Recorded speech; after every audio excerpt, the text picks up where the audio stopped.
Hello, hello, hello. Waiting for Stoic to join in so we can continue this conversation.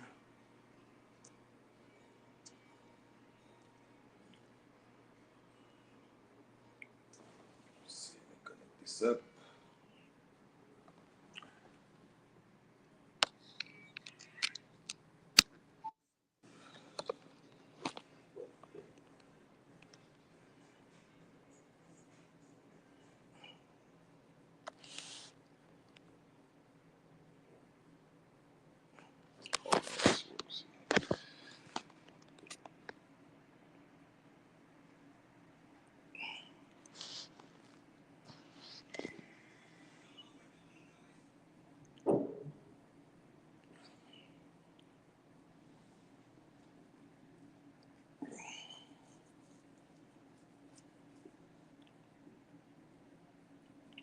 What's good, really? What's happening? Waiting on Stoic to join the panel. What are you up to?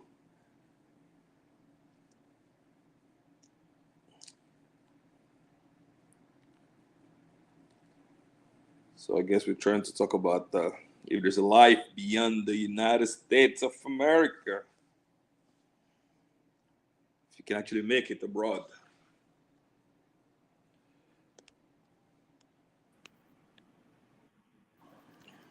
Hello? Hello? Yo. What's good, buddy? Oh, all right. Okay. Yeah, chilling, man. Chilling, man. You know, Yeah. Where wasting are you? Which time on state the are you internet. in? I'm in Phoenix right now. Oh, Phoenix, Arizona. Okay, okay, okay. Yeah. Any travel plan? I want to hit Namibia end of the year. Oh, Namibia. Oh, wow. You've been there before?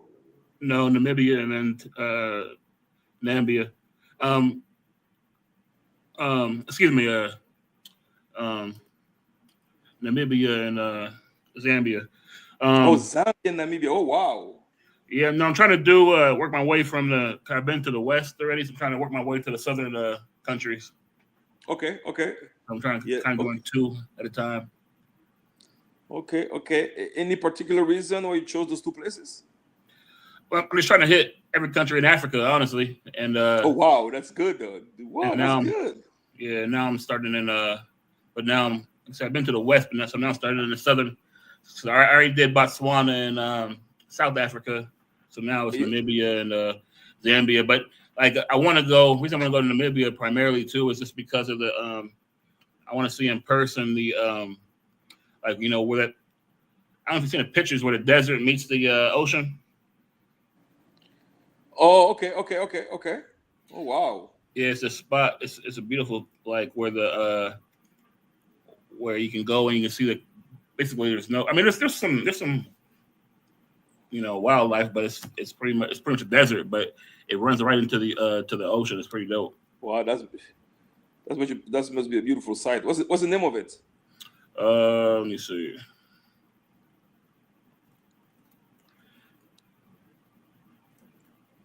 I seen it. Reason I seen it is from I was watching Woody Maya's channel and he went out there. Um, I showed it. Hold up. Let me see. Wademaya. Okay, okay. Oh, you watch him, right? Okay, yeah, that's a cool dude though. Yeah. Very So I'm good. not sure what the what it's called, but like the like if you let's see. Yeah, I don't see a name. I don't see a name on it, Okay, um, okay, but basically, if you just Google Namibia ocean or Namibia desert meets the ocean, it'll come up. okay. So you've been to the west. Where in the west? Where about? Where were you So in I've the only west? been the west. I've only been. I still got a lot of finish over there in the west, but I've only been to like Togo, Ghana, um, Liberia. Okay. That's it. That's it over there No. So what what was the experience like? in Ghana. I enjoy it, man. I enjoy it. But like the reason I haven't been to more on the West and West Africa is because I keep on going back to Ghana. So I'm like, so now I'm kind of like, I'm just gonna stop going back to the same place. I'm gonna go to You, more you, countries and experience it. But I enjoyed it. Like I really enjoy. I probably enjoyed Ghana the most. But um, okay. Then we go to Ghana. How is it? How is Accra? I'm assuming you're in Accra, right? yeah. I did Accra and I did yeah around Accra. I haven't been northern Ghana yet, so I still kind of got to get out there. But yeah, I was in Accra. Accra's nice, man. It's just one thing I don't like about Ghana is the humidity. You know what I mean? Okay. Like hard. It's kind of like hard to stay clean. It's because it's so, you're always sticky from how hot it is, how humid it is. You know what I mean? Yeah. But besides that, though, everything else, I mean, you can live luxury over there too if you like. But the people are friendly, plenty to do, food's good, um, and but what I don't like though is how the humidity and then also there's not enough greenery there. So like grass, because when a country has grass, it takes the dirt away, the dust away, you know what I mean? Yeah. So And it how's the becomes infrastructure in Ghana? oh man, so that's being I mean, well, so they have super highways now, which is nice, but like around Accra, a lot of the roads are still like they were Dirt road. built not dirt road. I mean, like in Accra, you pretty much have you have a lot of paved roads, but there are some roads that need some work, like where they were tarred, like some like in some neighborhoods they were tarred, but then the tar started breaking, so they need to be repaired. You know what I mean? But for the most Yeah. part, if you're in Accra, like they're paved, but what do I want to say? Like outside of Accra, you'll start to see like you'll have nice houses, but then there'll be like terrible roads to get to it. You know what I mean? Like dirt roads. So when it rains, it's a mess. That kind of thing. So Um, would you consider moving out there? Permanently, no. I could probably do like 3 months at a time. You know, type of thing. And the other question, why wouldn't you consider moving out there? What I mean, you think it's not developed enough? Yeah. What will be the compelling Uh. So one, I wouldn't live anywhere of where it's not that moving hot. there? I mean, Yeah, I wouldn't live anywhere where it's that hot for one. Um, and then also, but as far as like, I mean, everything that I need, yeah, they got everything that I need out there if I wanted to live there permanently. So a couple okay, things. So one, two is I mean, obviously you got to buy a generator because they're still struggling with that um, constant electricity. You know, okay. there. So I mean, but you can get a generator, but still that's a major issue that I don't like. And then also, yeah, that the heat and that's probably really about it, man. Everything else, I mean, everything else is, you know, I mean, me personally, if I were the place I really feel like I was really comfortable was South Africa. yeah. I could live there permanently though. I In won't lie South to you. Africa, I feel like I definitely can because they have a very good infrastructure Right. Right. and lots of things to do, and then and the electricity. I mean, I know they had what is called load shedding for a while, but I know it was fixed. So at least when I was in Joburg, I really enjoyed it. I feel like okay, it's a place I can actually live there without any major issues. Yeah, Joburg. Yeah, Yeah, Joburg is and nice. and the Cape Town, I love Cape Town. I mean, Cape Town to me is like I really enjoy Cape Town. I mean, especially I mean, I found houses were affordable, Yeah, and then I like the ocean. I mean, I think I really enjoy and it's very clean and not as dangerous as Joburg. Joburg crime is kind of high. That's the only thing so I prefer Cape Town. I heard Cape Town's pretty. I think the part that you would stay in, like where I was staying at, you won't notice the danger, the danger. But Cape Town's pretty dangerous as well, outside of like Well, okay. like like where we would stay at. But I mean, it still have issues with the load shedding there too. I didn't experience any in the area that I was at, but it could have been because there was generators too. So I don't, Yeah, it could it's be. like if you're on the coast right there, man, like the waterfront, or can't recall the name of it right now. I think it's called Greenpoint or Greenpoint, yeah, Greenpoint, yeah. Yeah, so Greenpoint, Sea Point, and the waterfront, like that's just it don't get no better than that, man. That view, man, is amazing, man. I know it's amazing. I mean, I was just loving it, Man. The place where I was just facing the ocean, and to me, was just so relaxing. I really enjoyed it. Yeah. Yeah, it's pretty much like living in the U.S., and then you got the view. You got the view. Yep, exactly. It's like that's what I said. They have a good infrastructure. Exactly. Yeah, like and to me in Africa, that's a place where I can actually definitely live in Cape Town. I've been to Lagos once, and Nigeria. It's quite interesting. I mean, it's nice, but you can feel like it's still missing a lot. That's Yeah. So, but South Africa to me, it's in my A list definitely. Yeah, Uganda, they like Uganda. Kenya is like unfinished South Africa. Like it looks like unfinished product. Mm-hmm. I feel like Kenya like polishing, like it's nice, but yeah. So yeah. But South Africa, I think, pretty much has it all, and the banking is pretty safe there. You know what I mean? Pretty safe, exactly. No, they have strong institutions in South Africa. That's what I like about it. And Whereas it's Ghana, well organized enough where you feel like you can actually live normally. Yeah, exactly. Yep. So that's pretty. I think like in Ghana it can be pretty. Sometimes it can be, depending on where you bank at, it can be a little bit shady. Tricky. I know. Mm-hmm. Yeah, and the place where I would like to experiment is pretty North Africa. I would like to see, because I like Morocco for what I've seen. I have lots of friends from Morocco. Yeah. I would like to kind of experiment how is they have great infrastructure in Morocco. Wow. Do they? Oh yeah. If you look at Morocco, you just look at Rabat, Casablanca, Marrakesh. I mean, those are very nice city and well urbanized and very, very nice and safe. Yeah, my sister went. She went to Morocco. She loved it. The Morocco was never.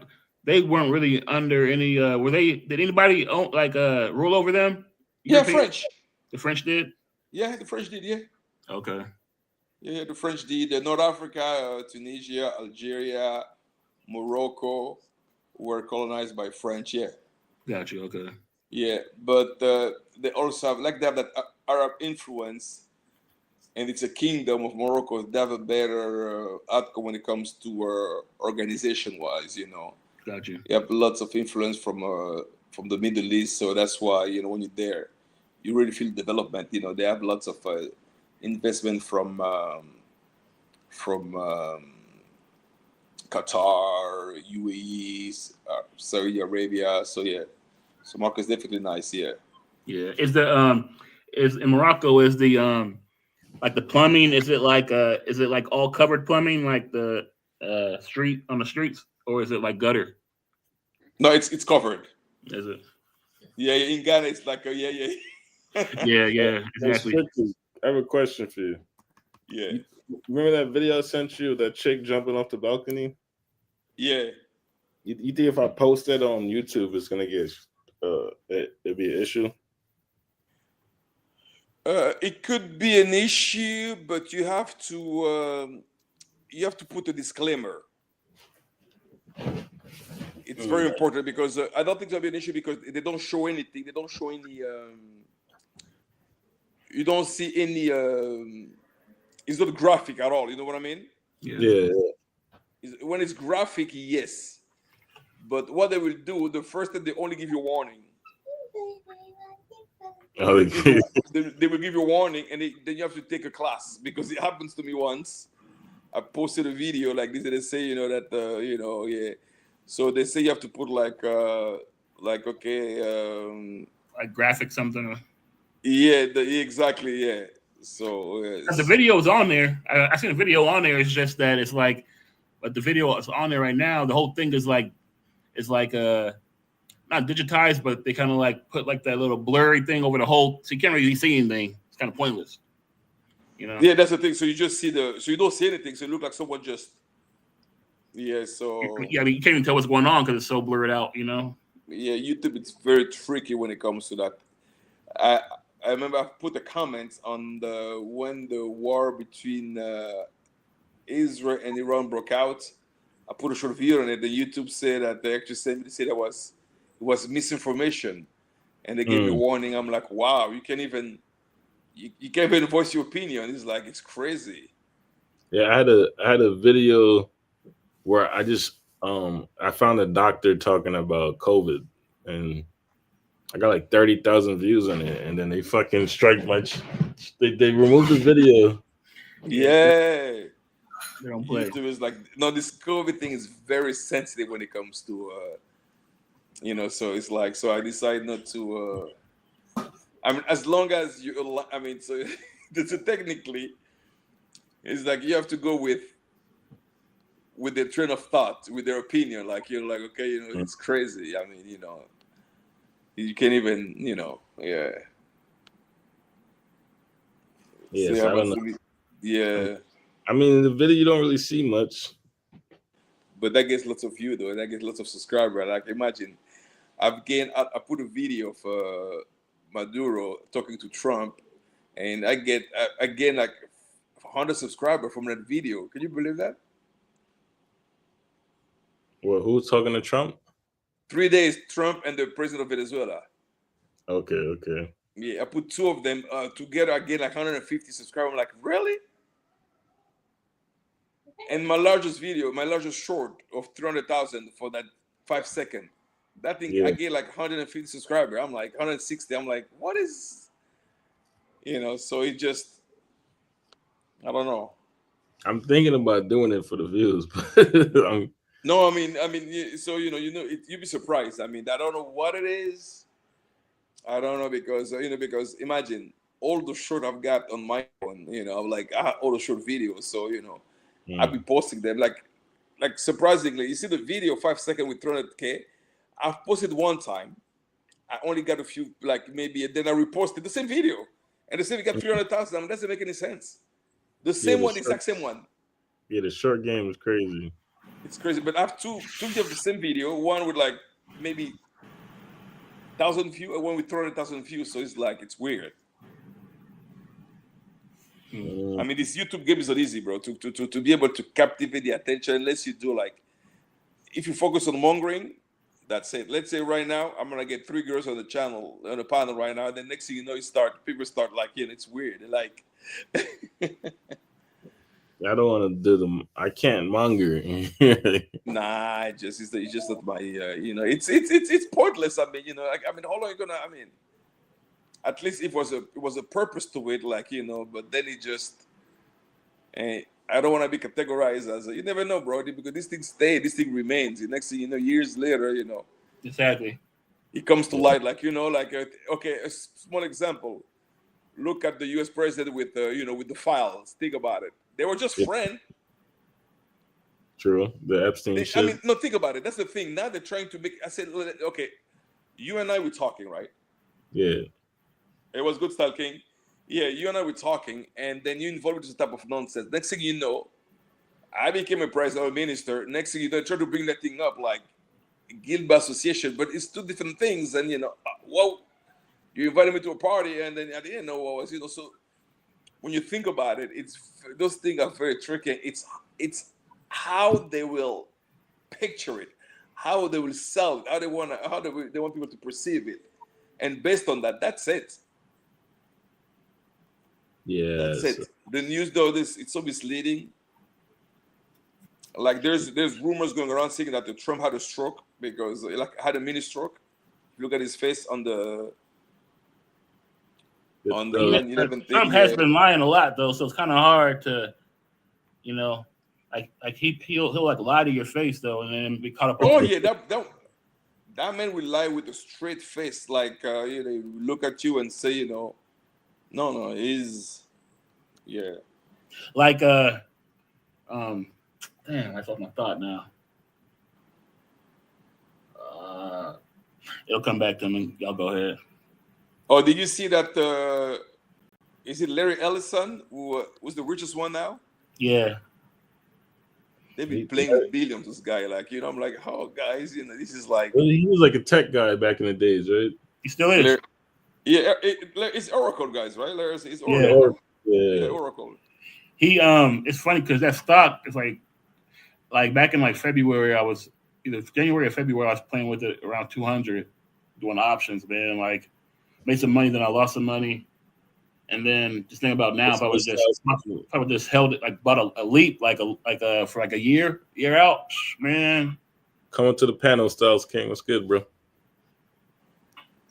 Yeah. Oh, I know what I was going to say.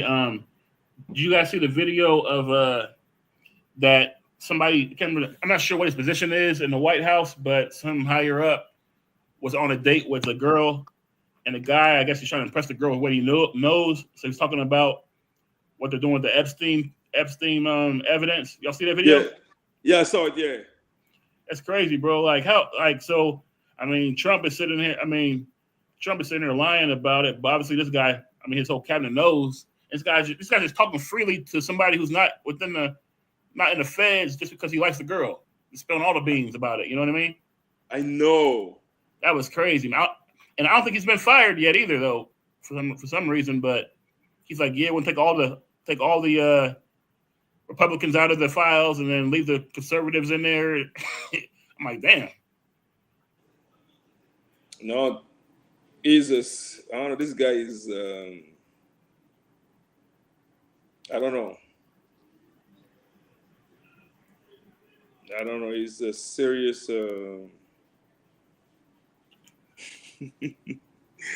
Serious case. I don't know.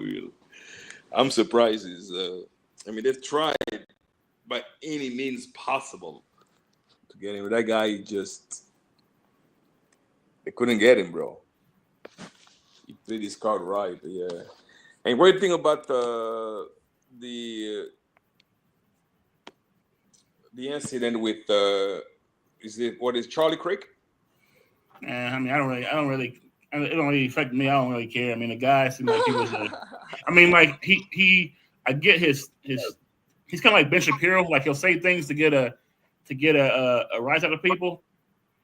But he said some pretty racist things as well. So I ain't saying and he was advocating, he's for the Second Amendment. And right. It was like, and then when the incident occurred, it was at the same time he was answering that question. Yep. Yeah. Yep. And they still haven't found the guy that supposedly did the assassin. They still haven't found him, so they're still looking for him. So they have a person of interest. But they had. So I guess they have two people of interest because they had an old guy, but it's clearly wasn't him. Exactly, and then now they have some thin white guy that they release videos on, photos on, and they're looking for him right now on the streets actually.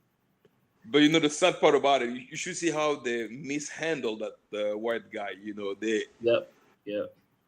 And then after that, can you imagine? You get pulled. I mean, you get dragged like this, and then after that to find out you didn't do anything. I'm like, that's so wrong, And then the news was saying was talking about the old guy's his rap history, I guess, So even though he wasn't the shooter, they brought up his old I guess jail records. Yeah, that's the thing about the. That guy didn't look like he could aim a gun and hit a target like that. He looked a little senile. He looked like he could barely see. Yeah, he did. Yeah, I was like, that's not the shooter. And I saw, like, there's no way. Yeah. No, but it's very unfortunate. I mean, that's the second time it happened. It was another, I think, congressman, I can't remember, that also got that. So those. Yeah, I used to see that where politicians were getting gunned down. That's something. This is what happened in Nepal. What's oh going on? Yeah. You ever watched Nepal strike? Yeah, it's crazy, man. No, I haven't. Yeah, I'm not gonna lie. Listen, what happened in Nepal? They were trying to ban the internet and the social media. and the Generation Z rebel, and burn the prime minister ex-wife, and then they beat another minister of finance, and they have to get evacuated by. They have to be evacuated by helicopter from the palace. They burned the palace. They burned the parliament. They burned the minister of finance. And Nepalese, they are known to be a quiet people. You know what I mean? Exactly. Super. Yeah. Talking about that. I didn't understand what she was talking about, but now that you bring it up, it's like she said it's supposed to be it's supposed to be like Buddhist, and like it's supposed to be a very quiet individual. So it was quite surprising to see that. Yeah, you will never think that something like that will happen. Exactly. Yeah. I'm going to check it out right now. Let's see if I can find a video on it. No. So you should watch it. You'll be surprised though. If you watch it, you're gonna be like, wow. Yeah, I'm seeing some images. So they burnt like the woman down. Yeah, that's the wife of the ex-minister, prime minister of Nepal. I didn't see that. I seen the government building on fire though.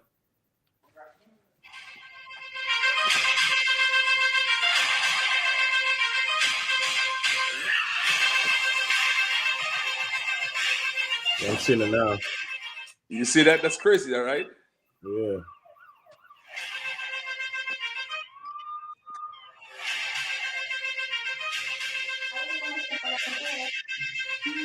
So Kathmandu.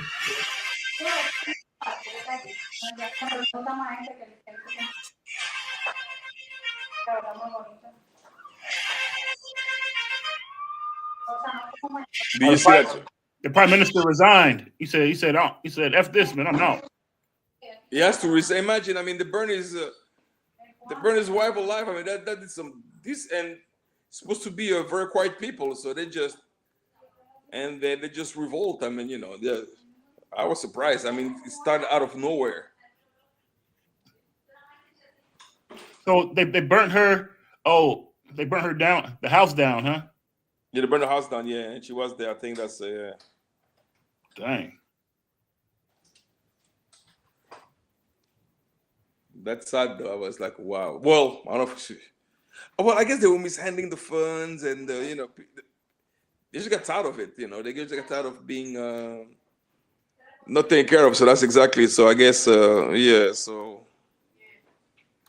I mean, that can happen anywhere if someone gets that if the people get that upset. It can happen anywhere. Honestly, I mean, like the police keep people most times at bay from doing anything reckless, but people get that offended. Like you see, like when during George Floyd arrest, people could have went crazy. They couldn't do anything about it. That's true. But to be able to get through the prime minister, that's a different story. You know what I mean?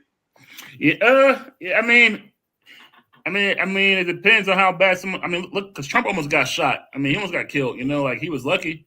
That's true. That's true. Someone wants you dead, and they don't care about their life. I mean, they can get you. Anybody can get killed, no matter. Yeah, that's true.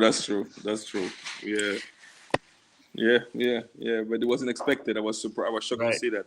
Yeah. But Stoic, in Vietnam, how is the interaction with the police? How is it? I haven't had any negative experiences with the police out here. For the most part, they be chill. I think they're actually looking for crime, Yeah. I mean, yeah, because you don't drive. I wonder if it's like the state you get pulled over and stuff like that. Is there such a thing there? I drive a motorbike. One of those electric bike? Nah, it's a Honda Airblade. Okay. Oh, the scooter. Got a scooter. Nice. The motorcycle. You're like a real tourist. He called me. Nah, it's a scooter. I think it's a. Because I rented an Airblade when I was in Vietnam, and I mean, I guess it's a scooter and a bike and the amount of CCs it has, but I mean, it's I think it's. Let me see which one you got. 1 second. Yes, 110cc Honda Airblade. I mean, I call it a moped, but I mean, I guess whatever you want to call it. Is it cool? I'm gonna Google it. Is it a bike? It's a moped. It's like one of those the scooter, like hey, I know what like one of those Vespa type. Yeah. Like the one in Italy. Okay. Yeah. Okay. Yeah. Did you buy it? It's not a Vespa. It's a. I mean, it's a scooter. Yeah, that's all I mean. I mean, it's a Vespa is just a brand, but it looks just like it's a type of No. Yeah. Like for like motorcycles, I think of like a Honda like Ninja or something like that, or Yeah, it's not a real. No, technically, they say a scooter is a type of motorcycle. Yeah. But yeah, I drive a Airblade, and then my girl, she drives a Vision, a Honda Vision. What's that one? Is that a scooter too? Yeah, it's a scooter. Okay. How much did you pay for that? I rent mine, but she bought hers. Oh, how much is a monthly rental? $45. Wow, this a month? Yeah, a month. Wow. Yeah, they be cheap, man. No wonder you love Vietnam. You pay 245 plus 45. What about electricity? How much is it? No, it's gas. It's gas power. Okay. So your bills in Vietnam, I mean, as a rural, how much is it? So my rent is $265. Okay. Then electricity is like 75. Okay. That's the house, right? That was like 340. Okay. All right, then the bike is 45. I probably spend like $6 a week on gas, something like that. So let's say like $25 for a month in gas, $20 like that. Then my phone bill is $8. So let's say max like $600, everything together, right? Yeah, but then food, I order out everything, so my food's probably like $400, something like that. How do you you said the phone is $8. How's it that cheap? Yeah, phone plans are cheap, bro. Is it just just internet, or is it actual phone too? Yeah, it's phone and internet. Oh yeah, just yeah. Yeah, go ahead. So you were saying, so $8 a month? Yeah, $8 for phone. Say transportation's like $60, housing like $340. Wow, that is cheap. But you can actually, if you're paying $50 a month for your scooter, you can buy one for the same amount that you want to spend in a year on renting it. Yeah, but then I don't got to deal with insurance and maintenance and all that. Oh, true. Okay. So you just wanna, yeah. So what happens if you hit somebody though? How do they handle that out there? You gotta cover that, but it's like people drive very slow out here, so you're not really. I drive like 40 kilometers at max type shit. Man, wait, you're in Ho Chi Minh City, right? Yeah, they don't drive slow. Yeah. People on the bikes are driving crazy, man. Like, and for me, it's slow. I learned how to ride in Bangkok, and they drive crazy out there. True. I would say Saigon's worse than Thailand on the people on the bikes, but then my gym membership $16. Yeah. And then food's like $350, so that works out to like $834. That's crazy. Yeah, but then I go out probably spend like $100 a week on just like, well, depends. Lately, I haven't been going out as much, but let's say if I go out like 3 times a week, like $100 for like activities and shit. So if you add that, that bumps you up to like 1,200 a month with the entertainment.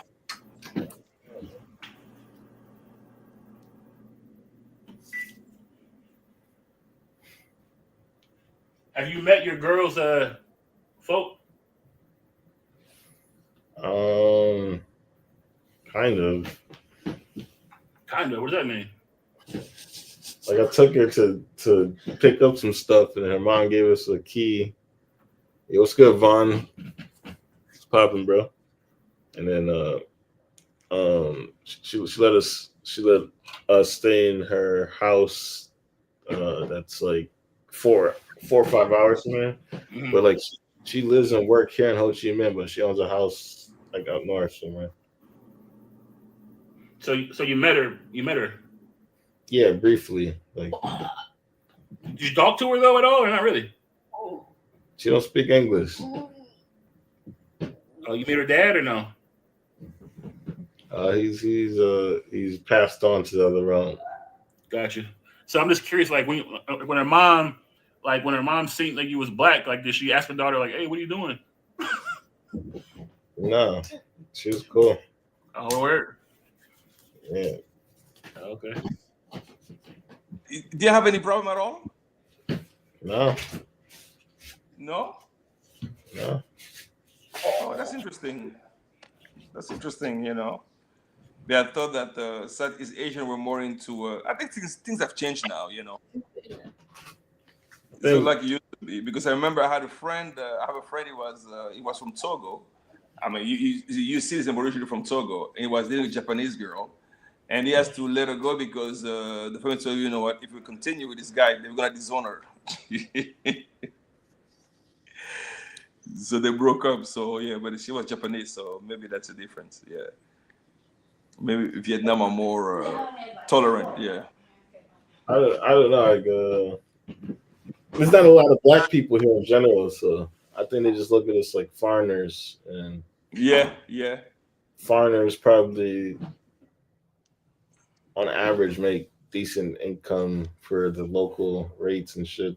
Like a So teacher, you like the top 1%.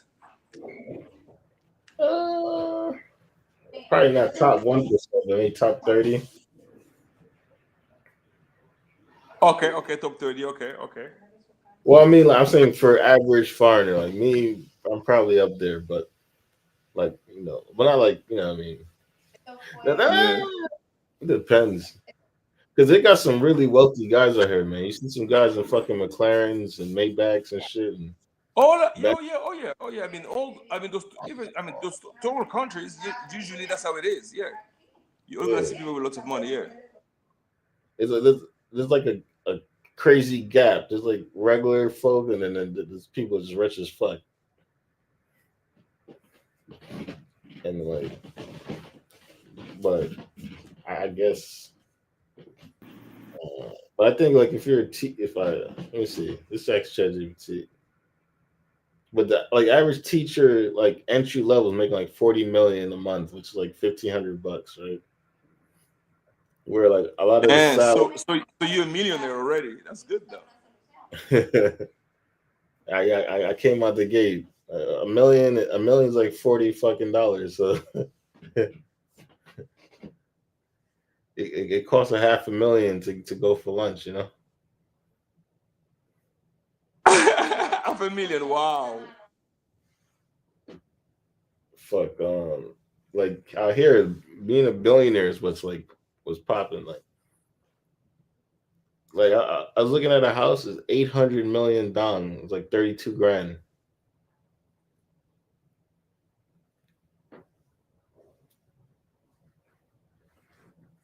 So let me see.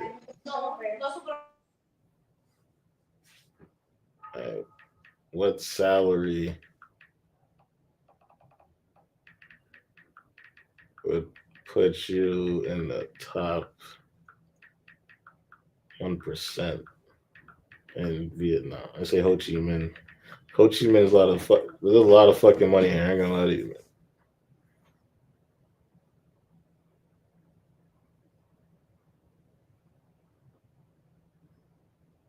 So they say the average monthly income in Ho Chi Minh is around $400 a month, right?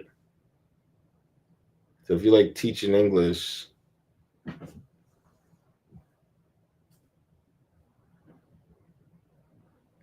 oh yeah, I'm in the top 5% for sure. Yeah, shit, I'm in the top 1%. I'm in the top 1%. How much does an English teacher get out there? Like it depends, but starting at 40 million, which is like $1,500, and it could go up to like $6,000 a month. You know, No, you can talk. Yeah. How does that work? Like, they give you like a curriculum, or I mean, how does it work? 'Cause I know that nigga, that YouTuber, Drew Binsky has started out doing that overseas too. That yeah, teaching. I just placed a guy now, and he. Sorry, I don't know if I said, but I do a soft landing service here where I help people get jobs, apartments, get their transportation together, phone bill, the banking. Right. Basically, come out here and I just set them up where they could like be an effective expert out here. And I just placed a guy here recently, and basically they give you the curriculum, they give you the syllabus, they give you the textbook, and then you just he uses ChatGPT make his lessons, and then you know what I mean. He just follows the lesson type shit. Damn. Damn. Yeah, so it's pretty easy. He's teaching high school, so he said he's kind of if you look at my shorts, you'll see him. He's the guy that's like slightly large. He's like 250 pounds. Mm.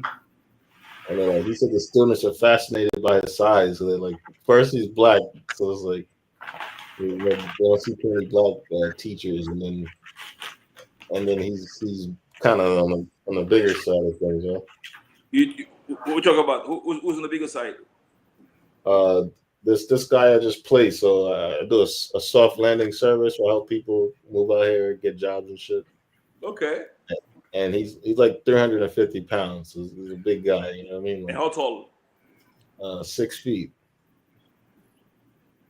So it's huge for Vietnam. I can imagine. Yeah, so he's like they're fascinated with his size and his color and shit. And it like so he said one of the students asked me, I said like how'd you get so fat? Like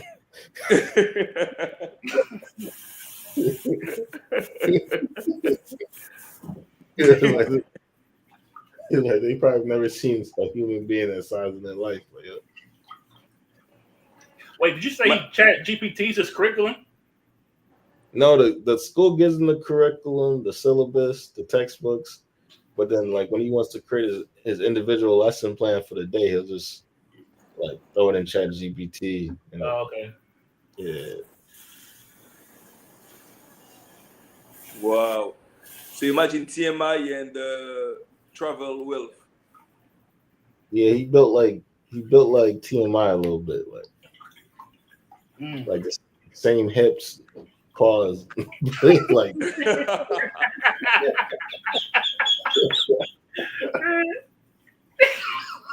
Yeah, but you know what? I didn't know that TMI was this big, though. I mean, I've seen him standing. I mean, always sitting down. You know, that's the first time I've seen him actually walking. I was like, wow, that's it. I mean, it's like what 6'5"?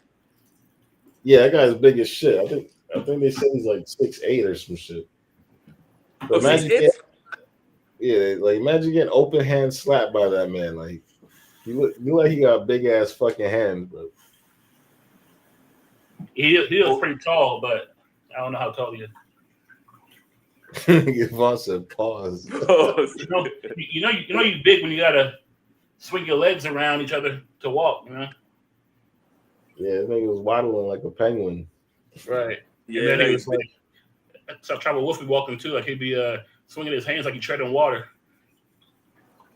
Yeah, yeah. You see how his hands stick out like that? Like he trying to hug somebody like that. I don't know how you can like clean yourself when you're that big though. So who end up winning?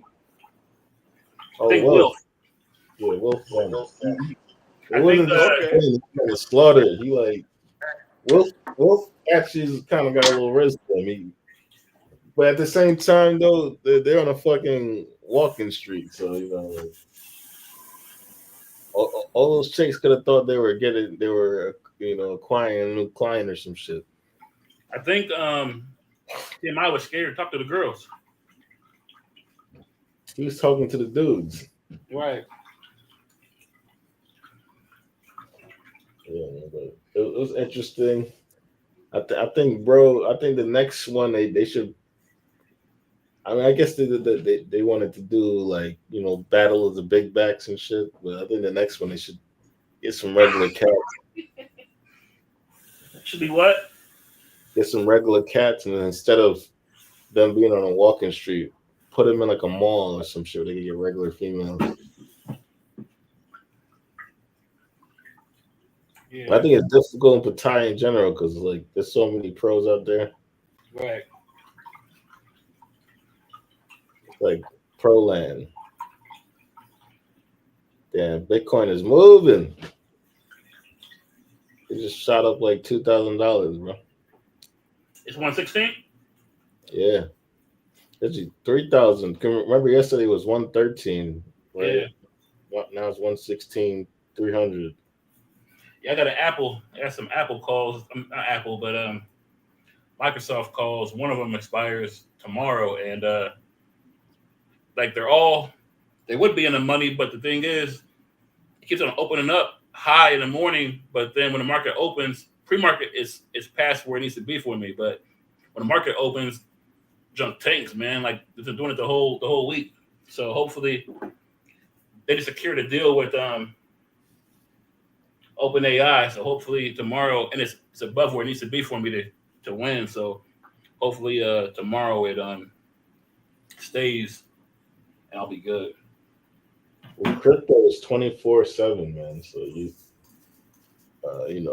I'm assuming. I don't understand the whole pre-market, but how do you trade pre-market? So pre-market basically, the volume isn't there like it is during normal market hours, but pre-market basically just you enter via limit orders only. Okay. And it opens up, I think, at you can trade at I guess it would be either 6 or 7:30 in the morning, New York time. You can start trading. But it's only stocks, so you can't do options. There's no after hours for options. The ETH just rose 4% Today? Solana, yeah. Dang. Solana's up 2.35%. I'm just saying, just giving them numbers here. Bitcoin is up fucking crazy.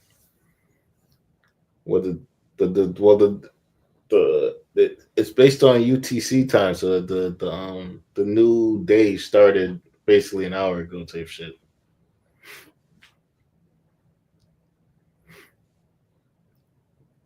Nah, actually, technically, Solana's kind of outpacing ETH right now. I'm not gonna lie.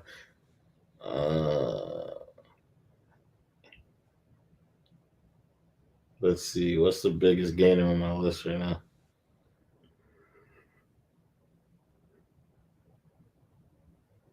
The ruble is tanking. Turkish lira. So when you are trading crypto, Yeah. what, I guess I'm not sure if you call it a brokerage you would use. Who do you use to buy it, to trade it? Oh, there's plenty of platforms out there. Who do you use though? Oh, there's nothing you could use. So I'll put it that way. What you mean by that? You're American. Oh, got you. Yeah. So like if someone like me wanted to start investing in it, I don't think I can use my Fidelity to do it, right? You got to have like a crypto brokerage type of company, right? No, you could just buy it on an exchange like Coinbase or some shit. Okay, yeah. So I gotta open a Coinbase account. Yeah, if you want to buy, if you want to trade futures now, there's platforms you could use. They're mostly dexes. Fact, I think was T Will was talking about one other day. I think he was talking about Jupiter. I think you could trade on Jupiter. Oh yeah, he did mention Jupiter. Jupiter's is a brokerage. It's a dex, What's that mean? a decentralized exchange. It's like instead of them holding your crypto, you hold your own crypto in your wallet, and when you trade, you're interacting with smart contracts. You know what a smart contract is? I heard the name, but I don't know what it is now. It's basically just a piece of software that's written on top of a blockchain. Okay. So like in a trading, it'd be like a trading. Shit. Trying to find the word. Yeah, but it's like it's just a set of to simplify, it's like a set of instructions that get triggered by some type of action type shit, and that's the simplest way to put it. Mm. Yeah, it's a lot of technical jargon, I guess. A bit of a learning curve. So, and then to make sure I'm understanding that correctly, because that's why I had never got into it. So, if I like get on Coinbase, pop some money in there, I can cop Solana or like Bitcoin, whatever, and you also need a wallet to secure it. Is that right? I mean, you could just leave it on Coinbase. A lot of the crypto purists say if it's it's not your keys, not your coin. But I think like the average person, right? Like if my mom, if my mom was gonna get crypto, I was told to keep on Coinbase. If they're pretty secure. If you get locked out, you can always just do ID verification and shit, and they'll let you back in. If you withdraw to your personal wallet and you lose access to it, you're fucked. So like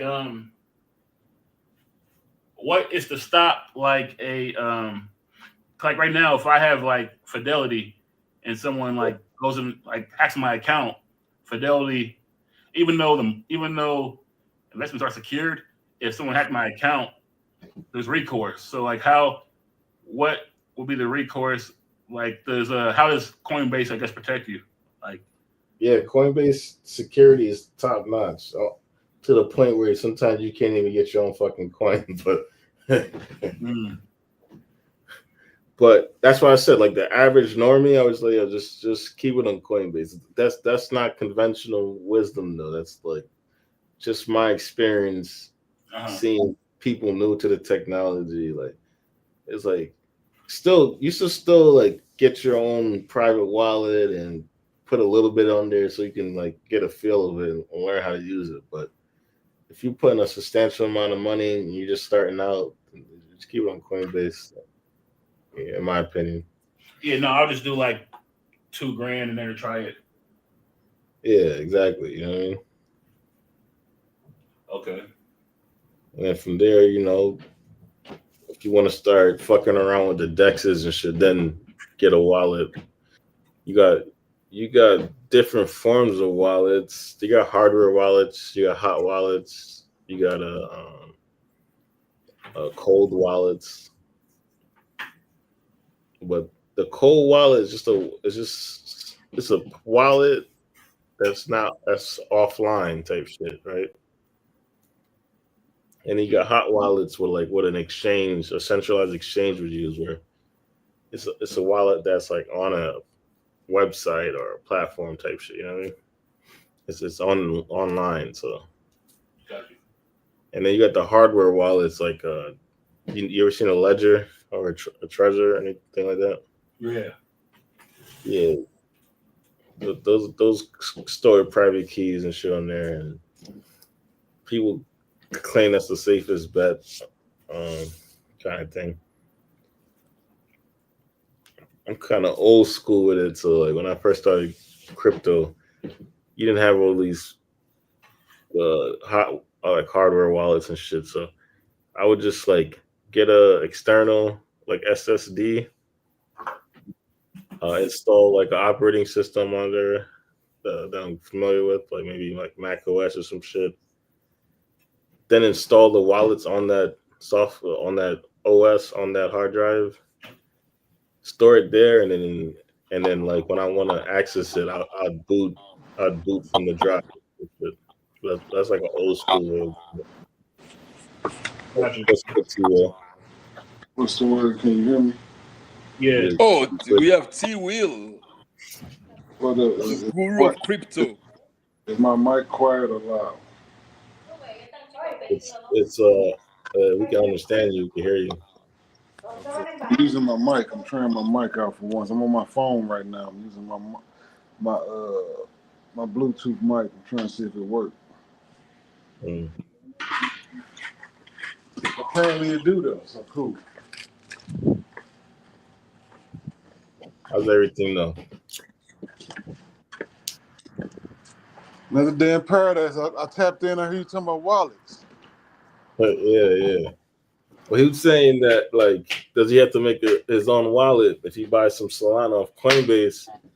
And I saying since he's a noob, you should just keep it on Coinbase for now, and then get a wallet, figure out how to use it, put a little bit on there, fuck around with a DEX, get to know how to operate the technology, and then as you get more like advanced with it, then you could do total cold storage if you want. Okay. That's just my opinion. I know you got Bitcoin purists, though. It's like it's cold storage or nothing. You know what I mean? Yeah. Well, what are your thoughts on that? I pretty much move all my shit off the coin. I can't even hear you right now. Okay, that means my mic ain't working then. That's why I moved away like that to try to see if my mic was working or not. I can hear you now. Yeah. Yeah, that's shitty. 'Cause I was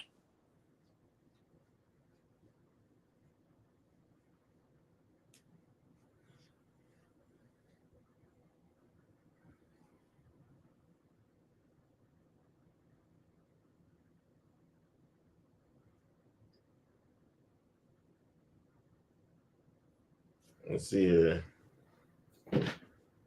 Bitcoin is running up a month right now. It hit 116.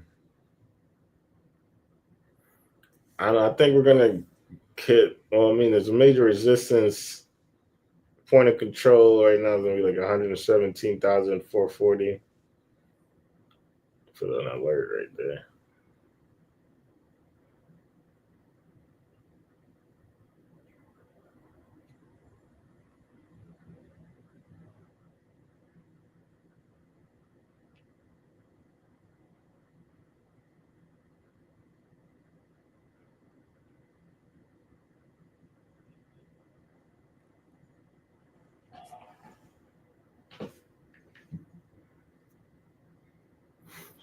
Everybody's quiet. Yeah, I'm trying to figure this mic thing out. My bad, y'all. It's all good. Damn, fuck something up on training view. Yeah, I'm just sitting here cooking real quick.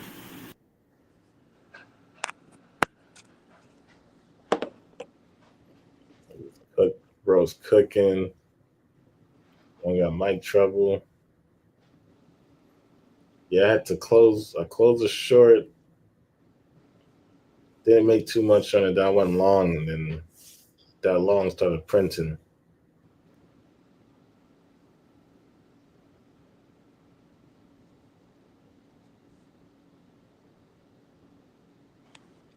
Everybody's quiet. Yeah, everybody. Yeah, you got Doing something.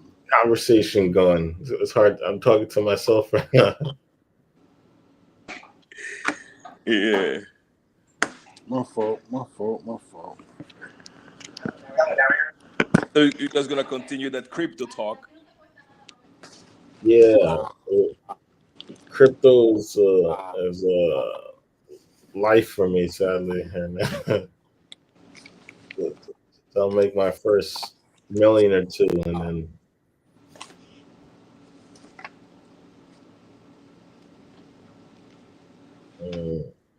And then what? that's a good question.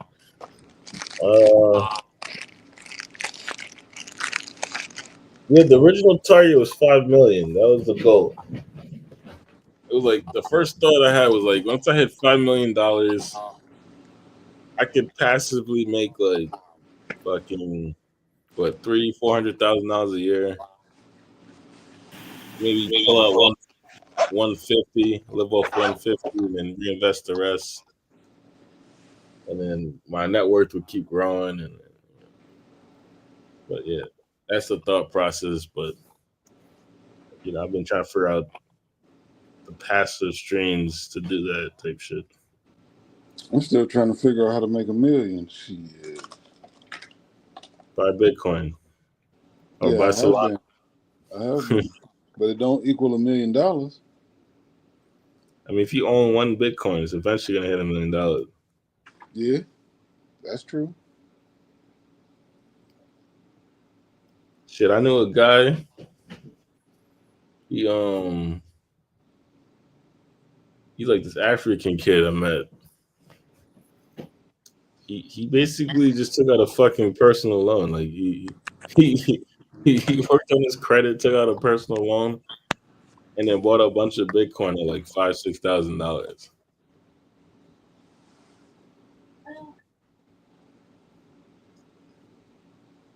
So you could like leverage debt sometimes, Yeah, he hit at the right time. Yeah, it was like the bull run, last bull run. It went from 6 to what though? Like within that year. Because the only thing you got to worry about when you leverage money like that is you gotta be able to pay it back or get out. If it ain't going your way. I mean, it wasn't just Bitcoin. He bought a bunch of different cryptos, but I know there was a DXDY or some shit. You remember that one? Yeah, that's an exchange. Yeah, he bought that really cheap, and he's paid like $1, and then he sold for like $20. So he like 20x on that. Oh, that's dope.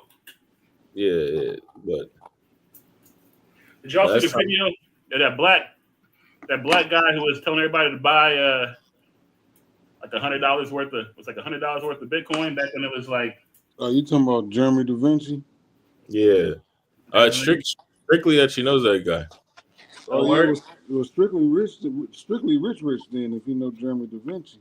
If he paid attention to him. Nah, I mean, Strictly's in them circle. He be in Dubai and shit. That don't mean he know him, but yeah, he could. Strictly, where you at? Hey, I'm here. You know Da Vinci J, right?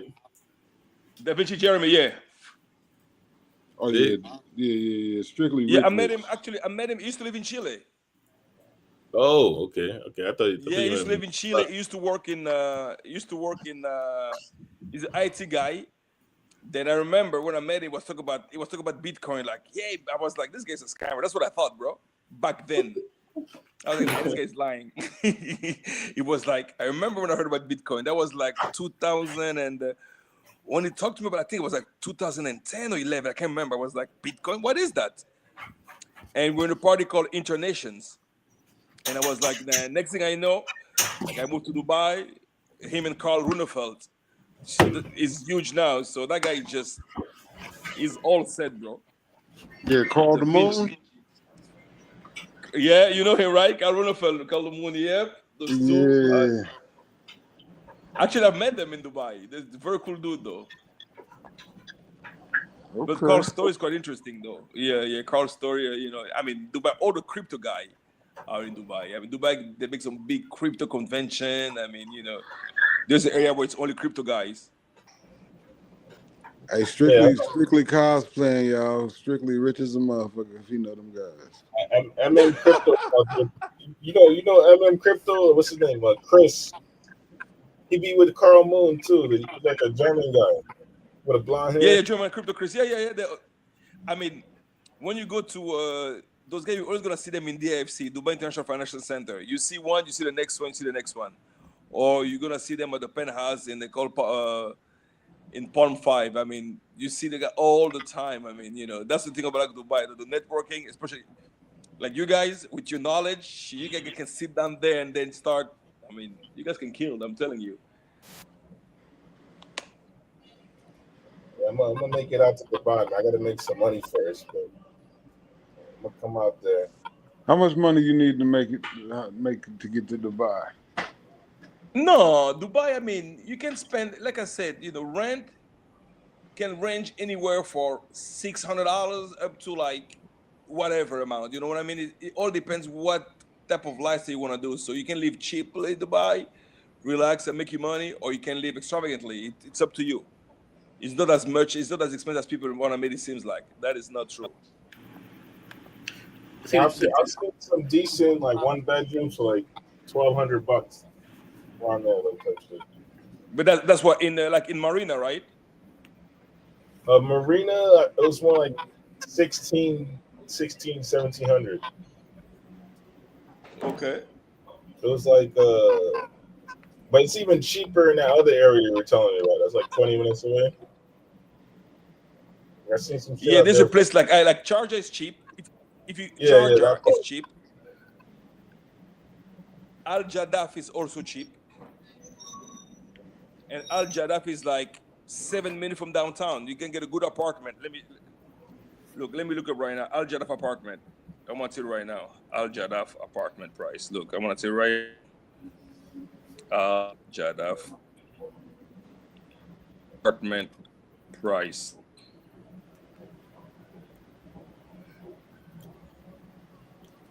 But like, imagine buying Bitcoin though, and then at $1, like say you seen this video and you bought it, put $1,000 in there, and the thing is, it went to $10. Like, people probably holding that thing past 10x. Most people aren't, but there's a guy that's been holding for years. He has 2,500 Bitcoin. Wow. Damn. Yeah, exactly. Damn is the right word. Man, I mean, like just the people who can hold money like that, hold on to it. That's a little thing, man. I see, I double my money, I'm out. Yeah. That's why you have trading bags and long-term hodl bags. There's a difference. Exactly. Yeah. Well, I'm about to create my own crypto in a little bit. The Monger coin. What's going to be the utility of it? I can't get into details right now. Okay.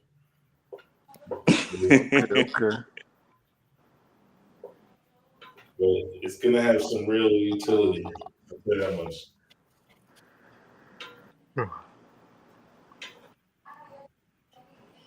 Like for instance, Strict, I saw Stoic, like an apartment for like in Al Jadaf, like a 2-bedroom for like 1,000, 1,100 in Al Jadaf.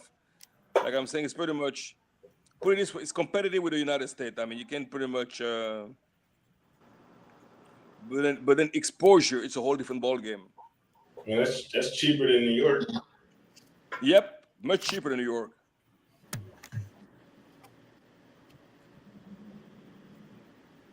And I think a lot of. Go ahead. No, go ahead. They have a what? No, that place like Dera, which is cheaper as well. Dubai, pretty much, you decide where you want to live. If you want to live downtown, it's expensive. Dubai Marina is expensive. But if you want to live in a place like Al Jadaf, JVC, which is Jumeirah Village Circle, is cheaper. International City is cheaper. So it's up, So whatever your budget is, you can cater to it. That's the good thing about Dubai. But like I said, but the networking, you meet people from all. I mean, when the last time you talked to a billionaire or a millionaire? You know, it's but in Dubai you see them, you mingle with them like on a daily basis in the AFC. You know, you just go to a bar, start talking, and say, "Where you from?" "Hey, T, where you from?" "Okay, I'm from so and so." I'm like, "Okay, well." The guy say, you know, I've met American. I mean, I met German. I met guy from UK, Pakistan. Just name it in one place in one day. Yeah, that's You definitely sound come like a good knowing spot to nobody. be. By the time you left, oh yeah. For networking, it's the best place to be. You meet people from all over the places. I'm telling It's you. like it's like a cock fest there. It's like 70% males. Yeah.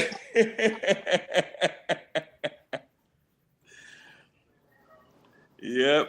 I mean, but it's a good place. Like I'm telling you, the networking there, it's crazy. It's a different level. The last time I met so many people in one place, it's only Dubai. Elsewhere, you have to belong to that specific circle. But in Dubai, Yeah. no. You, I'm not the one that talk about Dubai. You can go to a place where they sell expensive drink, but lots of Arab don't drink because they're Muslim. They only drink water. So what I will go there, I'll bring my own cigar and order some water. So I don't spend, you know, I don't drink. You know what I mean? It's normal. So you're gonna spend what? $10 a night on water? You know, because all the rich Arab don't drink and they're with you. You guys drinking juice, smoking shisha, and just networking. So you don't have to appear to have money. Just be you. True. I'm thinking I should have like some breach, like, and then like bring value ways. So like when I meet these people, you know.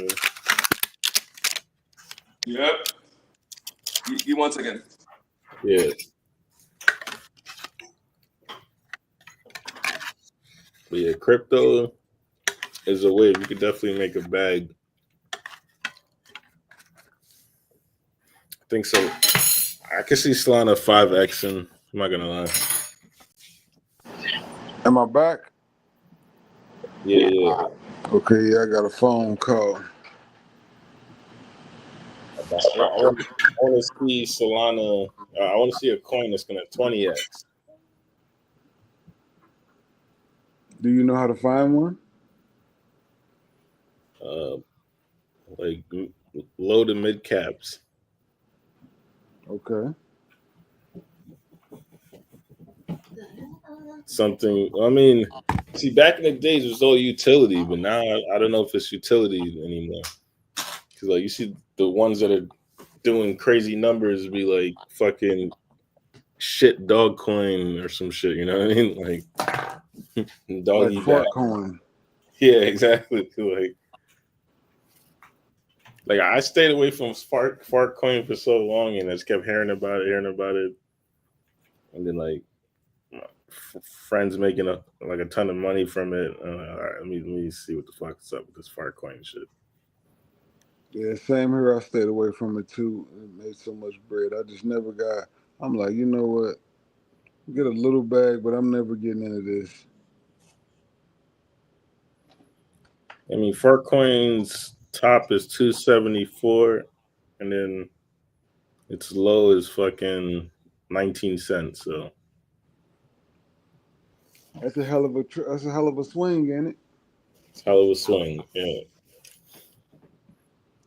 I know somebody. He's a software engineer I met. He put 20 grand into Cardano on a pre-sale. Oh, So he did very well. He's not a software engineer anymore. I get it. But that's one thing I say with crypto in general. You meet a lot of interesting folks. How old is the fart coin? Nah, it's been around. I think this run right here. Yeah, this cycle it ain't older than a year. I don't think. Yeah, I think December. Yeah. Damn, 20 cents to two. You said 280. Yeah, but basically 275. Damn. That's why I say the stock market don't excite me. Yeah. I mean, yeah. I mean, I can do that kind of stuff in options, but it's just the thing is, man, like who would think, like, I guess, to find those coins though before You follow the whales. yeah. You just become a whale watcher. Like watch the you're talking about like watch the wallets, you mean, or what? Yeah. See what they're throwing money into. Yeah. And the bigger the bag they throw into it, the more likely it's gonna pump. Right. I mean, so you're pretty much getting into it late, but at least you can get a piece of it while you're piggybacking them. I know Stoic likes ETH, but you know what my ETH play is of this cycle? What's that? I just been holding a little bit, and if it do what it do, it does, and if it don't, I don't care because I'll be up. I just ain't gonna be up like a bunch. Yeah. What's that? It's called Yearn, YFI. Yeah, I know Yearn. You know Yearn? Okay, cool. That's my ETH play, YFI.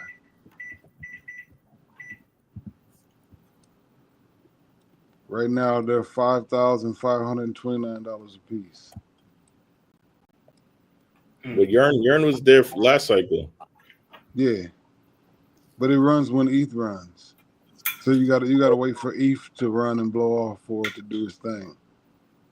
I think it hit like 60 bands last run. You better look at your chart. That motherfucker hit $95,000 last run. Yeah, I remember that shit. Yeah, and it started off at $714. Yep. So imagine that, bro. You clapped in at $700 and it went to 100 bands. Never heard of that one. Nah, that was a big one back last bull run. That was a big. Yeah, if you got into Yearn early. You remember what was it? OneCoin? Yeah, I got into Yearn right after the bear market ended. I was expecting it to do a quarter of what it did last year. If I could turn anywhere from like $4 or $5 grand into 50 grand, I think that was a good investment. 100%. Told you, man, that it's stock, but like I said, that UNH I bought for 9 racks, man, back Thursday or last Thursday. I sold it for 3,000. Mother hit 60,000 a day. The same option, and I was just too. I don't know. My options is that them shits expire, right? Yeah. But I mean, 9,000 to 60,000, and all I wanted to do was double my money. I knew it would double my money, but I didn't think it would go like it did. That quick. You got to learn though. Shit, did you make money? You doubled your money, right? So you did good. No, so I got spooked out because it had been going up and down. So I made 30%. So I made 4,000 on it. But my goal was to double it, and it did double. But I sold it before it even did that, even though I had time left on it because it expires next Friday. So that's why I'm like, man. I mean, I can't complain because I made money, but it's just like I've been going against my gut with getting out quick. You know what I mean? I put 800 into some shit called Miladies, like 2023, and that shit went to 30 bands. 800 to 30? Yeah. Did you sell it? Yeah. Oh, good. That's a crypto? Yeah, it's a meme. Okay, damn. And how long did it take to get for the return? It's like a week, something like that. Oh yeah, that's love right there. That's love. When I was doing Forex, Forex trading back in like 2017 or 2016. I think my biggest win was I turned like $8 into like 1,000. Yeah, I quit my job after that shit. You know, Damn, 30 bands. He said, I'm out of here, boss. Fuck Like I was cleaning trucks, bro. This shit was hard work, hard labor. So like, nah, I'm good off this shit. I mean, just But, like think about like what we're doing with just what we know, which ain't much, but people out here who really know how to play these games, man, making 100,000, 200,000 a day and all that, man, on Wall Street. That's what I'm saying. Like yeah, get to that point. But really, I'm trying to buy time. I'm trying to, you know what I'm saying? I'm trying to get the bread up, and then once you get the bread up, buy time. Yep. Yeah, be able to do whatever you want to do, whenever you want to do it. That's what it's about. Yeah, like now I'm glued to the charts and shit. Yeah, I could trade, but I'm not like a top pro. Like what was that? Travelo, so he just set it and forget it type shit. I'm not there yet. Right. Yeah, I slowed down a lot. I was on the charts for about 15 hours a day, 12 to 15 hours a day every day. Yeah, Slowed all the way down. I mean, nothing wrong if you got a game plan, you're trying to rack up some cash. The same time I spend in the space now was the same time I was spending in the charts. I'm kind of doing it simultaneously right now. As I'm live streaming with you guys, I'm looking at my chart. Yeah, shit. I told you the other day, shit. You the reason I even opened this shit back up. I still wouldn't be ready yet. I probably, if it wasn't for that, I wouldn't probably dip my head into these charts till October. Vegan Nation, he said that every person I run into is pumping crypto, claims to be making money trading crypto. The math ain't mathing. Someone has to be losing money, right? I mean, the person that it's like a game of hot potato. Hey, your microphone is acting up. No, his microphone sound good to me. Oh, maybe it's me then. There's a little feedback. But yeah, it was good. Ethan was popping. Ethan trades options too, so that there you go. But yeah, man, it's a game of hot potato, bro. With this trading shit, the zero-sum game. So somebody's buying. When you And it look also depends on how long have they been holding that crypto. You know what I'm saying? Like you just told a story about, you're making a bunch of money in a week. That's not really a lot of people can do that. But some people, a lot of people round tripped last cycle. So they're probably up in crypto, but they probably been holding that shit for 4 years. But see, with the Miladies trade, right? A was leverage, right? And like there's a strategy that I picked up where it's like, when you go on an exchange, right? It shows you top gainers and top losers and shit. Yep. So like when you look at the top gainers, I'll put it on my list. This is like a strategy I use, right? And then I'll watch it pump, and then I'll short it when I feel like it's run out of gas. But then I noticed this one lady shit was just pumping and pumping. So I immediately put some in there. You know what I'm saying? I'll put 800 in that shit. And it wasn't like one trade. It was a Ethan said he's been doing it in the market. Shout out to Ethan. But it was like probably a series of like 3 or 4 trades, bro. It was like 800 to like 2 G's, and then 2 G's to 6 G's, and then 6 G's to like 30 G's type of shit, Mm-hmm. Yeah, so it was like a process. And I'm using leverage as well in that particular situation. So like I always remember that coin because the experience of it. Did you get in the SBX 6900? No, I keep hearing that. I thought it was a scam. It's kind of most memes are scams, but they got a big community, so I'm still up. Well, what was that coin? Oh, it was like a dog coin on Bitcoin. That's a dog coin on Bitcoin? Yeah, It's called Dog. Dog, yeah, right. Mhm. I know this kid. He's in the space, like pushing dog, but I didn't think dog performed as well as he thought it was gonna. I got a Hey, little. so I don't even know where it's at no more. the one coin was the one where the girl was scamming, right? Nah, it was like I think it was like a coin where there's only one in circulation. It was literally just one coin, Oh, okay. so like it pumped crazy, but you can't buy one. It was, you know what I mean? What was the one with the girl they called the crypto queen? What's that coin called? I don't know who that is.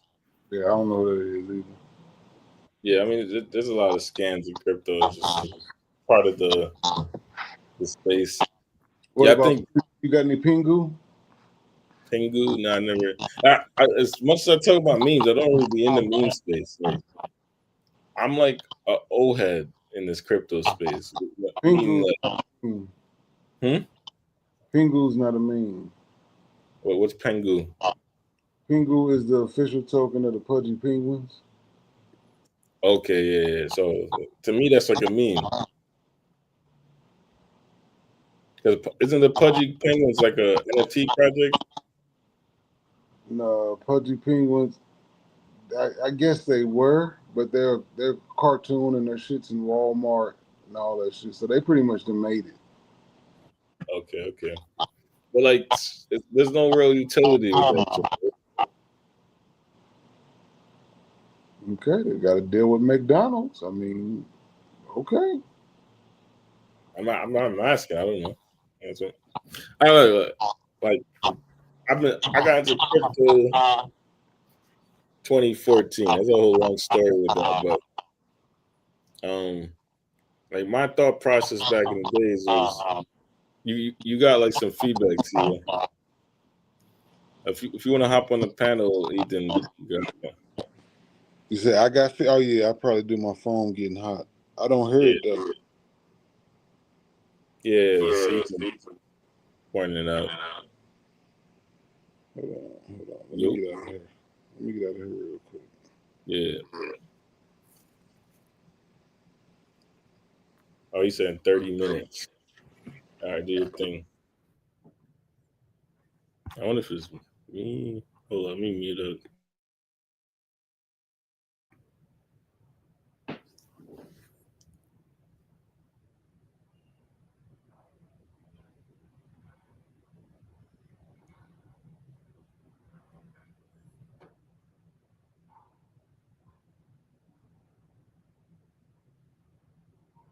I should have took that. What? No, so I was reading a comment. Yo, T. Wilt. Everybody quiet. Strictly, where Everybody's you quiet, huh? I mean, Yeah, I was eating really quick. at? Okay. Yeah, good. I'm listening. Nah, I mean, I was gonna explain something to T. Will, but I think he said he coming right back because his audio was kind of ass. Okay. Yeah. Begging Nation, a person ran into spamming crypto and claimed to be making money to crypto. The matching someone has to be losing money, right? No, people are really making money in crypto though. That's true though. I mean, there's definitely people losing money too, and everybody who's made money probably lost money at some point down the line too. But I mean, like, mainly same thing with stocks though. Some people make. I mean, you know. In fact, when I was in Korea, right? When I was doing a crypto thing, I met this guy, this Korean dude, and he's like, crypto's cool, but then he showed me some shit that he was doing, and he was investing into like pharmaceutical stocks in the Korean market, and like, I think he was a pretty humble guy, but I think that guy was fucking rich, man, because he's basically he didn't work anymore. You know what I mean? He's like, basically he's like, yeah, you make quite a bit of money off of the like pharmaceutical stocks in the Yeah. Asian. Yep. So it's like it's definitely like But he you seem to showed. be doing okay with crypto, bro. I mean, I'm doing all right. I mean, I'm making. I'm not like balling or anything, but definitely making more than I need to survive, and I can save majority of it. Type shit. And the good thing about it, you manage your own time. Yeah, Sometimes people yeah, don't realize that when you manage your own time, it's priceless. yeah, 100%. Yep. Yep. But now that the goal now is to like kind of get to the next level, start investing and shit. You know what I mean? So like next year, like I mean, right now I got a lot of shit I got to take care of too, expense wise, with certain things, with the kid and shit. You know, but once I organize everything, I think next year will be a good year.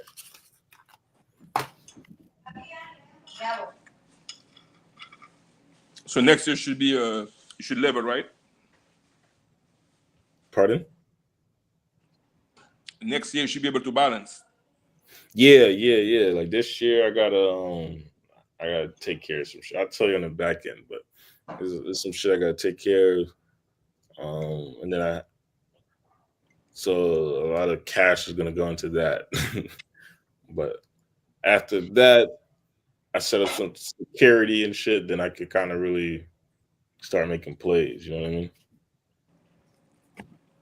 Yep. That's good though. I guess you're living abroad. I remember when we used to talk about it. You know, remember we used to be in New York. Yeah, man. I think a lot of people they thought I was just like this guy in my mom's basement when I was in New York, and it's like I've been out and about, bro. It's just there's a period of time where I'm in New York right now. You know, like And Ethan is is in Cali, right? Ethan. he's in Cali, sunny Cali, Colombia. And he still got his still with his girlfriend. I have no clue about his love life. Well, which girlfriend? Ethan. I've seen Ethan with a couple of different Johns. I'm not sure. One You he really talking liked. I remember. about the old one from like last year or something? Yeah. Nah, I think he got a different female, I believe.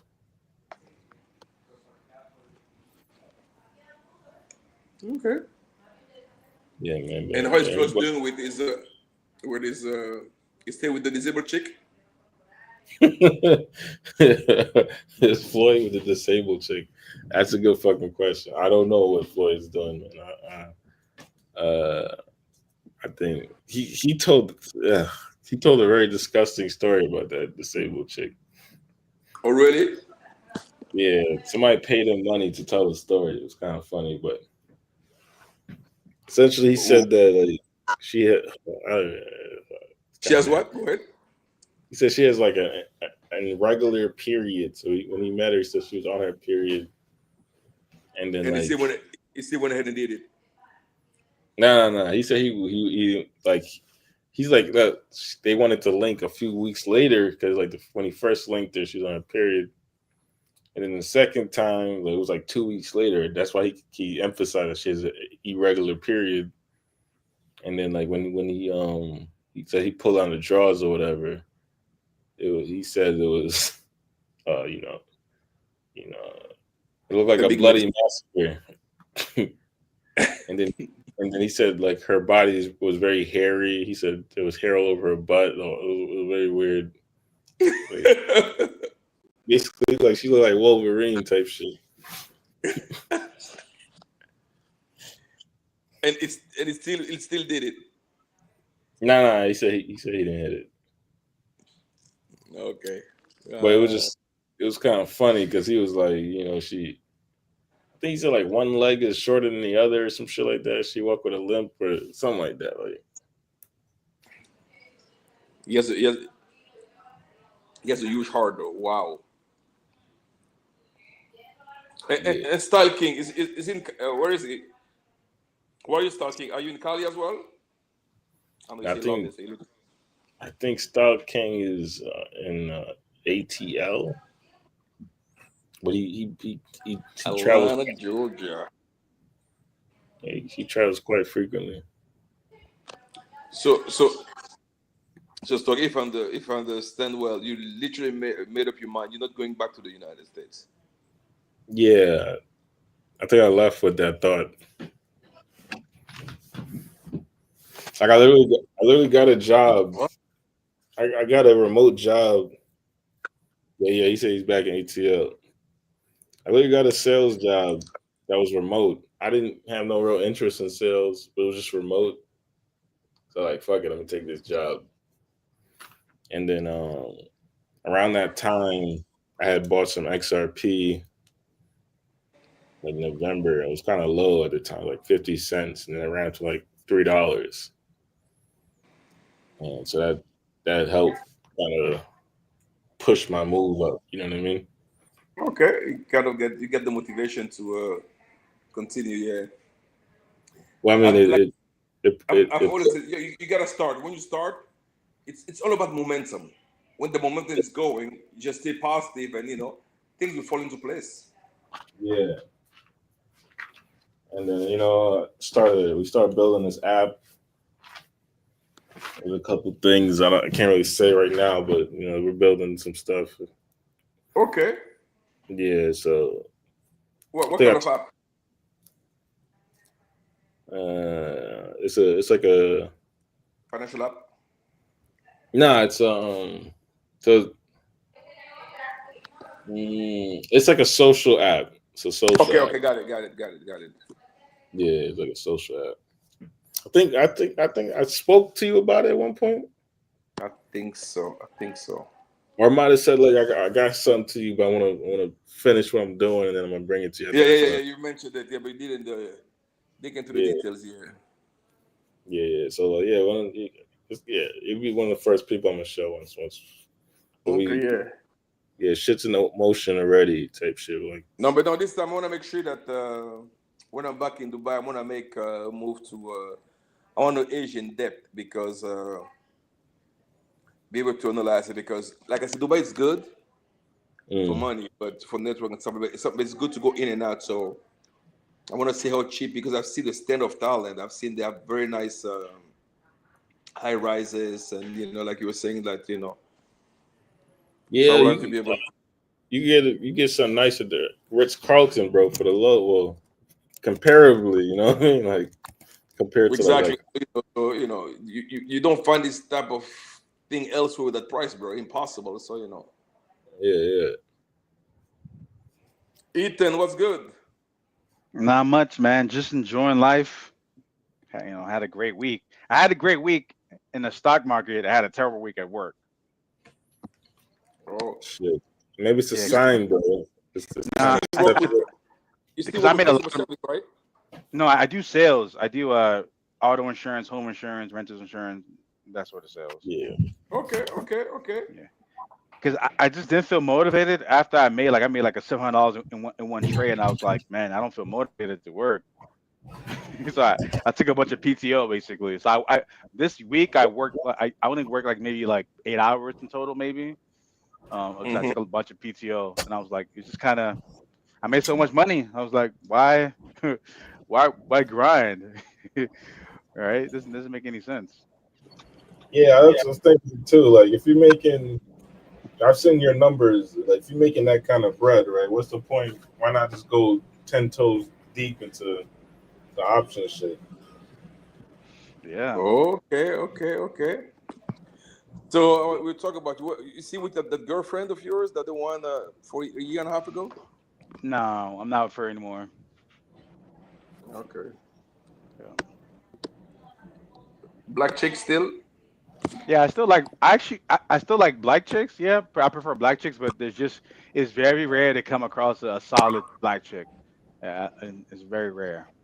With no kids, who's young, attractive, who works out, it's just very difficult. So you get so if I understand, well, now you got a white chick.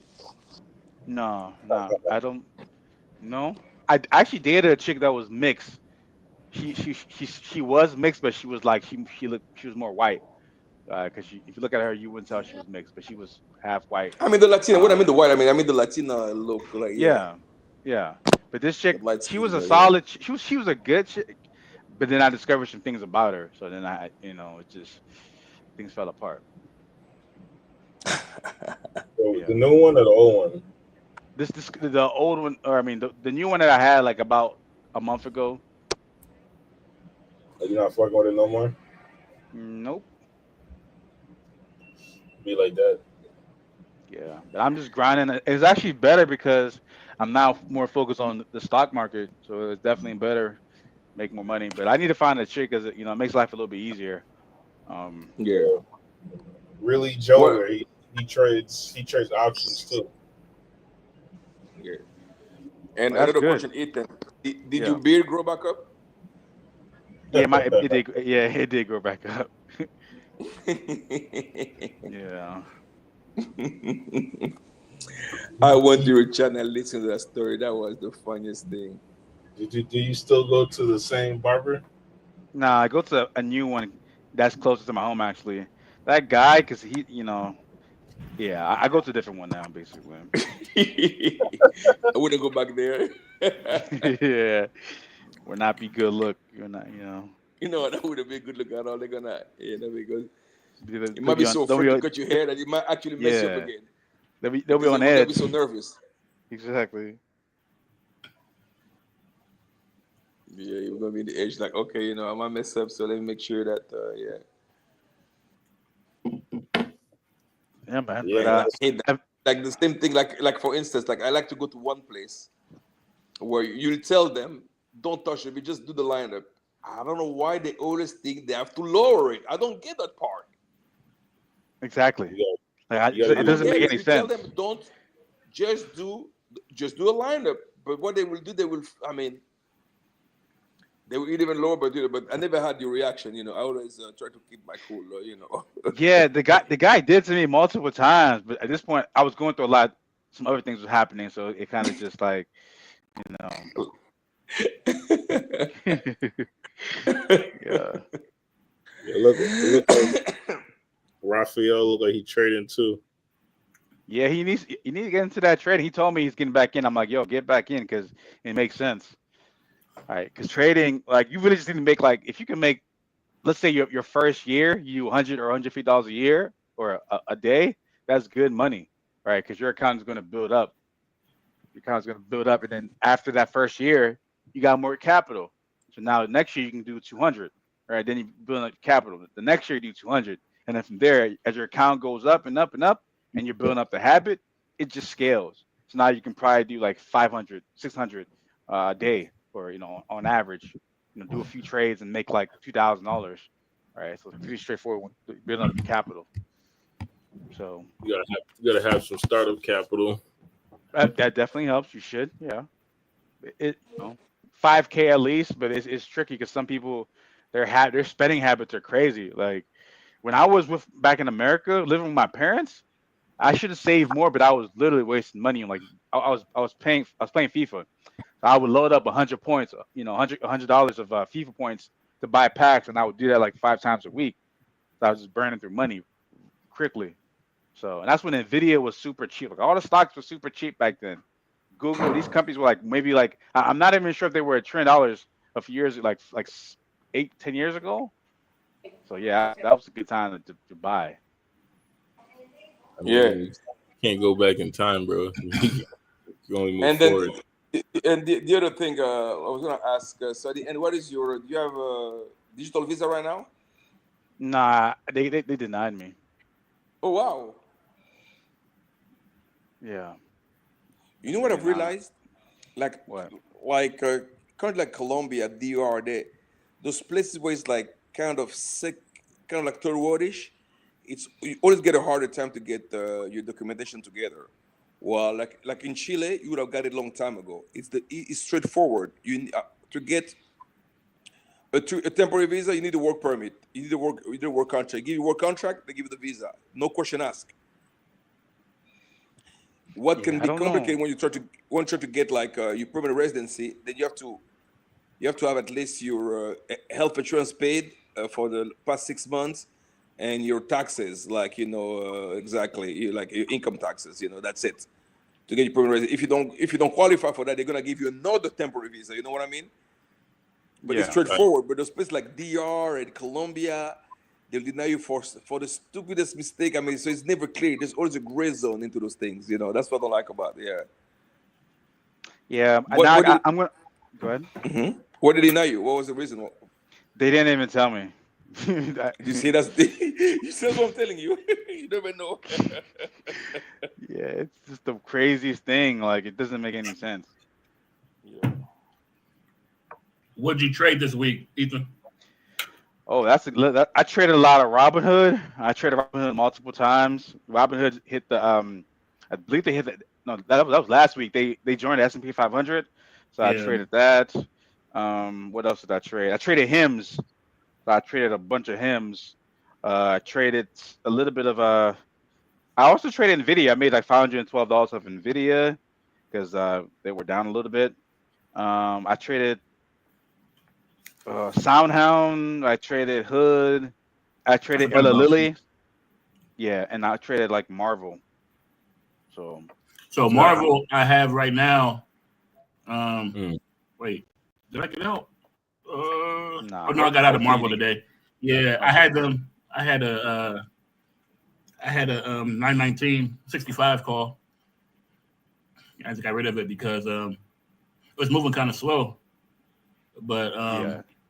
it came back. But I mean, I think I might get them again. The 65 call probably for October because if it comes back down to 61, I'll hop back in again.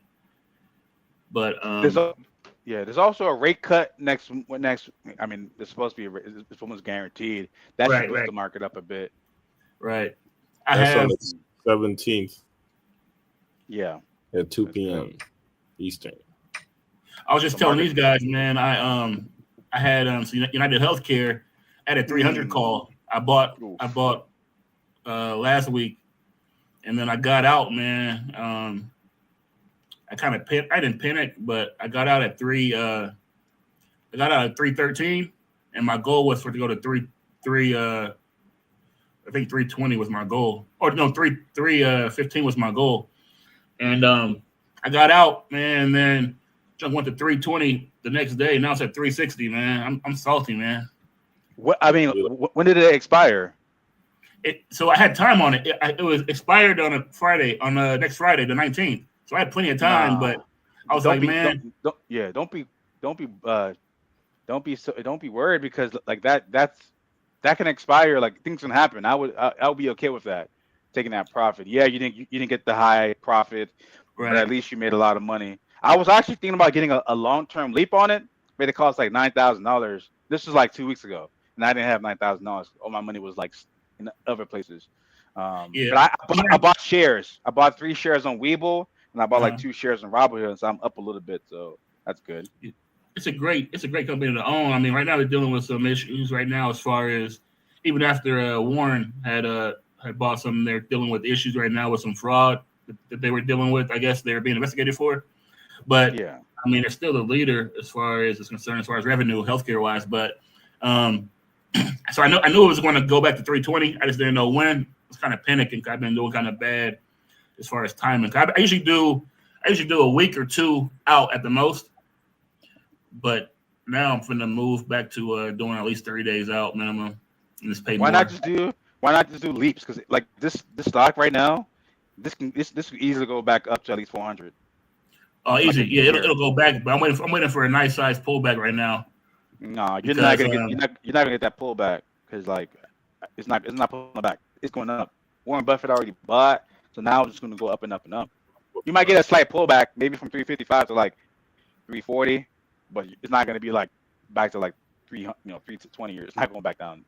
I think it'll come back. I think it'll come back down to like around 330s because I mean it even after Warren announced it, it went from like what 270, 250 to 280, and then it went to 310 and went back down to under 297. You know, so I mean it ended August though green, so it might. It's hard to say honestly, but it's definitely a buy. I just don't want to buy it at this level right now. As far as leaps, I need it because they're pretty volatile right now. Okay. I mean, I would go ahead. My question is like, how do you determine like your plays? Because like you know, I'm a TA guy, but I never quite understood how you do your shit. With me, I just do price action really. So like I have like maybe it's mostly Mag 7. I have maybe like 4 or 5 other stocks on there I watch. But I just watch those. I don't watch anything else. And then I know those pretty well. So I know like the average moves and things like that. So I just watch the charts daily, the 1 minute and the 5 minute. And I kind of just do play action on that. But that's what I do. I mean, I used to be technical, but not anymore. I don't really care about it with the options. What about you, Ethan? So me, I watch a few companies. I watch the Mag 7s. I watch some of the a lot of companies in the S&P 500, and I got like a few companies like, for example, HIMS, Palantir, SCI, SoFi, United, and even like Big Bear and Archer. I'll watch the company and then I'll buy. I've been right a good amount of times, many times, but I've been wrong. So right now I'm losing money on like Archer, Big Bear, and this C3 AI stock. I'm losing a lot of money on it, but I'm gonna just hold off on it, wait for it because we're gonna have at least a Santa Claus rally, and now that'll pump it up a bit. So that's usually how I based off my my trades off a few companies. I don't go too crazy. I don't look at different. I mean, like, how do you analyze it? Where you're like, oh, this is gonna go up, or this is gonna go down, type shit. Okay, so let me give you an example. HIMS is one of my favorite because I made a bunch of money off that. So HIMS has like a high. So HIMS high is around like $60, 66, 65. That's the high. So I bought a call option when it goes down. I buy a call option. I bought it around like 44. I waited for it to get to around like 48, and I sold the call option. But I still have shares. I had like a 1.300 shares of HIMS, but I'm selling. Once it's going up to 40, let's say so like 44, 45, 46. I sell around like 46 and then 47, and I'll sell a little bit, on that. So I go by just like the prices, the highs and lows of the past year. And I don't really dabble into that over, too many other stocks because I don't want to get too confused. Yeah. HIMS is a good one, but I kind of like after that last drop they did after the announcement of the investigation, I kind of quit watching them. And then I thought about getting back into them when they hit 40. They went to like 42 or something like that. I thought about getting back in there for a 50 call, and I didn't. Man, I'm mad because that was last week, man. Yeah, that was last week. I'm kind of pissed, but HIMS is a good company to trade because it's pretty easy to figure out HIMS. HIMS has it's going on a pattern. Right, it goes up to 66, and then it goes down to like 40, and then 40 is like the low, and then it goes back to like 50 or 60, and then it goes back down. All right, and eventually it's gonna break out and it's gonna blast through. My thing is like, so like you'll see ranges and shit, right? But then it's like, what if it breaks out and forms like a new range? I mean, then you just adjust. I mean, HIMS right now hasn't done that, but if it does do that, because HIMS is gonna have to break. Because HIMS is not going to go down below like back in April. It's not going to go back to like 26 because that's the absolute low. Most stocks are not going back to their April low. So at this point, HIMS has to break an all-time high. At that point, it's still the same thing. If it goes past 66, it maybe goes to 70, 80, it'll still come back down to like 50, or 45. It's still going to come back down because it can't go up forever. Something like Robinhood. I guess Robinhood is a better example because Robinhood has blasted through its all-time high and it's kept on going and going and going. So at that point, I didn't trade Robinhood. I don't trade Robinhood like that. I trade for like because Robinhood is a very they're a lot more profitable. There's a lot more going on. So Robinhood is something that you got to be careful with. I just buy calls options and I wait for it to go up and up and up, and then I sell. And then I wait. I don't really like. It's hard to explain it, but I don't really. I just buy Robinhood when it goes down a little bit, and then I'll be patient with Robinhood compared to other companies. I ain't gonna lie, I'm royally confused. Yeah, But Robinhood doesn't have it's not the same as the other companies. It's more like an app loving. There's no range to Robinhood. Robinhood doesn't have a range. no, I'm I'm charting and shit, right? So it's like I'm using like support and resistance and shit like that. Okay. Like my understanding is like you don't really use charts like that, right? No, I don't use charts. So that's like, so what are you basing your moves on? That's what I'm trying to, you know what I mean? Or do I'm you understand really, Joe? Because yeah, I'm a little. I mean, I didn't know he didn't use charts. I don't know how. Yeah, I use charts. I use Yeah. charts. I go based off. I mean, it depends on the stock. Something like Hims, I go based off like the lows of the last like 6 months. Something like Nvidia, if Nvidia drops to a certain amount, it has to be a certain amount, and it has to be it depends on the reason why it dropped. So I go based off news and like what's happening to the other companies. If Nvidia is just dropping and the other Mag 7s are going up, then I'll buy Nvidia at a certain level. So it's case by case. I don't use charts. I just use based off like the highs and lows, and like some of the good companies, they just can't drop forever. So that's what I base off my trades. Let's say like right now, I'm looking at Hood, right? That's Robinhood, right? Yeah. I'm looking like what would you do right now if you seen the chart type shit? If I saw the chart, what do you mean? What do you mean? Or like not seeing the chart. Well, I'm looking at the chart, so I'm trying to see if we come up with a similar like analysis. Like like Robinhood. Yeah. So go ahead. If Robinhood goes to like $100, then I load up, because I've seen that the lows are like 99, 98, 97. So if it goes around that range, then you buy. But at this point, Robinhood is not going to go back to those levels, like unless something terrible happens to like every other stock. Robinhood might go back down to like 110 at this point. Yeah, I'm thinking too. But it's not going back to $100 anymore. I'm looking at it right now, like 112.41 seems like a decent low. Like I think it's gonna go down. Just looking at it. Nah, yeah, well, I mean, S&P inclusion is coming up, so people are gonna have to buy it. So it's gonna go up. So Robinhood is a different company at this point. It's not like a regular company. It's not gonna. I mean, you can't really say that too much though. You can't really say that though, because think about Trade Desk. Like when they announced Trade Desk last month going into the S&P, Trade Desk went from 60 to like 85, and now it's at like 40 right now or something like that, 45. So, Okay. so you can't. So you gotta be careful. But Trade Desk is also facing they're also facing a lawsuit right now, which can affect it. And I can't remember what the lawsuit was. Something about, I think it was with Amazon. Something with Amazon.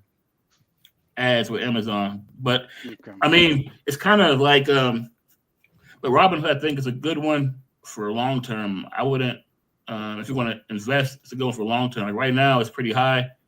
It's because of the news, obviously. So it's going to pull back, but I don't think it's going to pull back more, under that 110 either. Like, so like around 110, I would probably get in the leaps. I'd probably do like a 2027 leap, probably for like price like 150. Okay, that's a good idea. Yeah, Robinhood. The pullback is going to happen because pullbacks happen every company, but it won't go down to a level. And if it does go down, I'll be waiting. I got money just reserved, just waiting for a pullback. How much? Go ahead.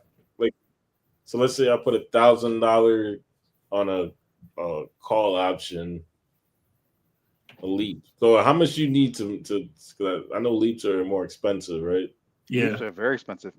I would say if you want to buy a leap right now, it's like, because I bought an option for Robinhood for like $3,000, so I think it's actually going to be a lot more if you want a leap. So how much is like a leap? a year out?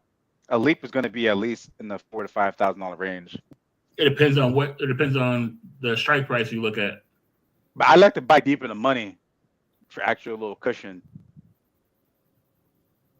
I don't know And what like the fuck you guys you keep basically this out. Yeah, go ahead. break it down to me. Talk to me like I'm a 5-year-old.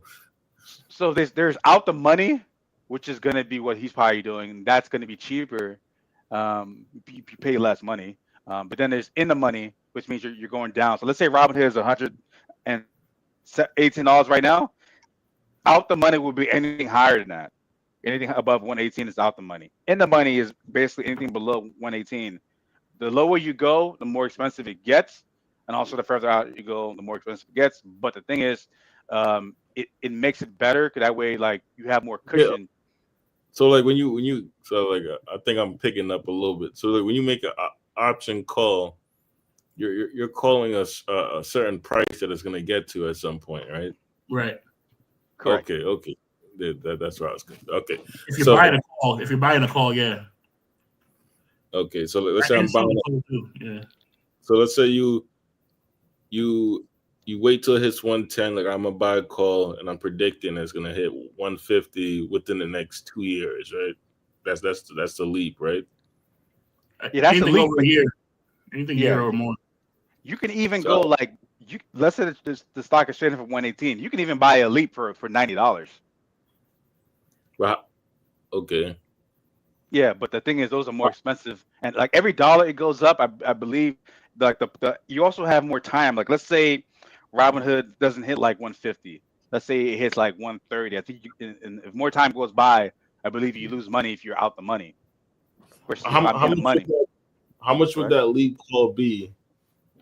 And then how much would you make if it hits that 150 by that 2027 date?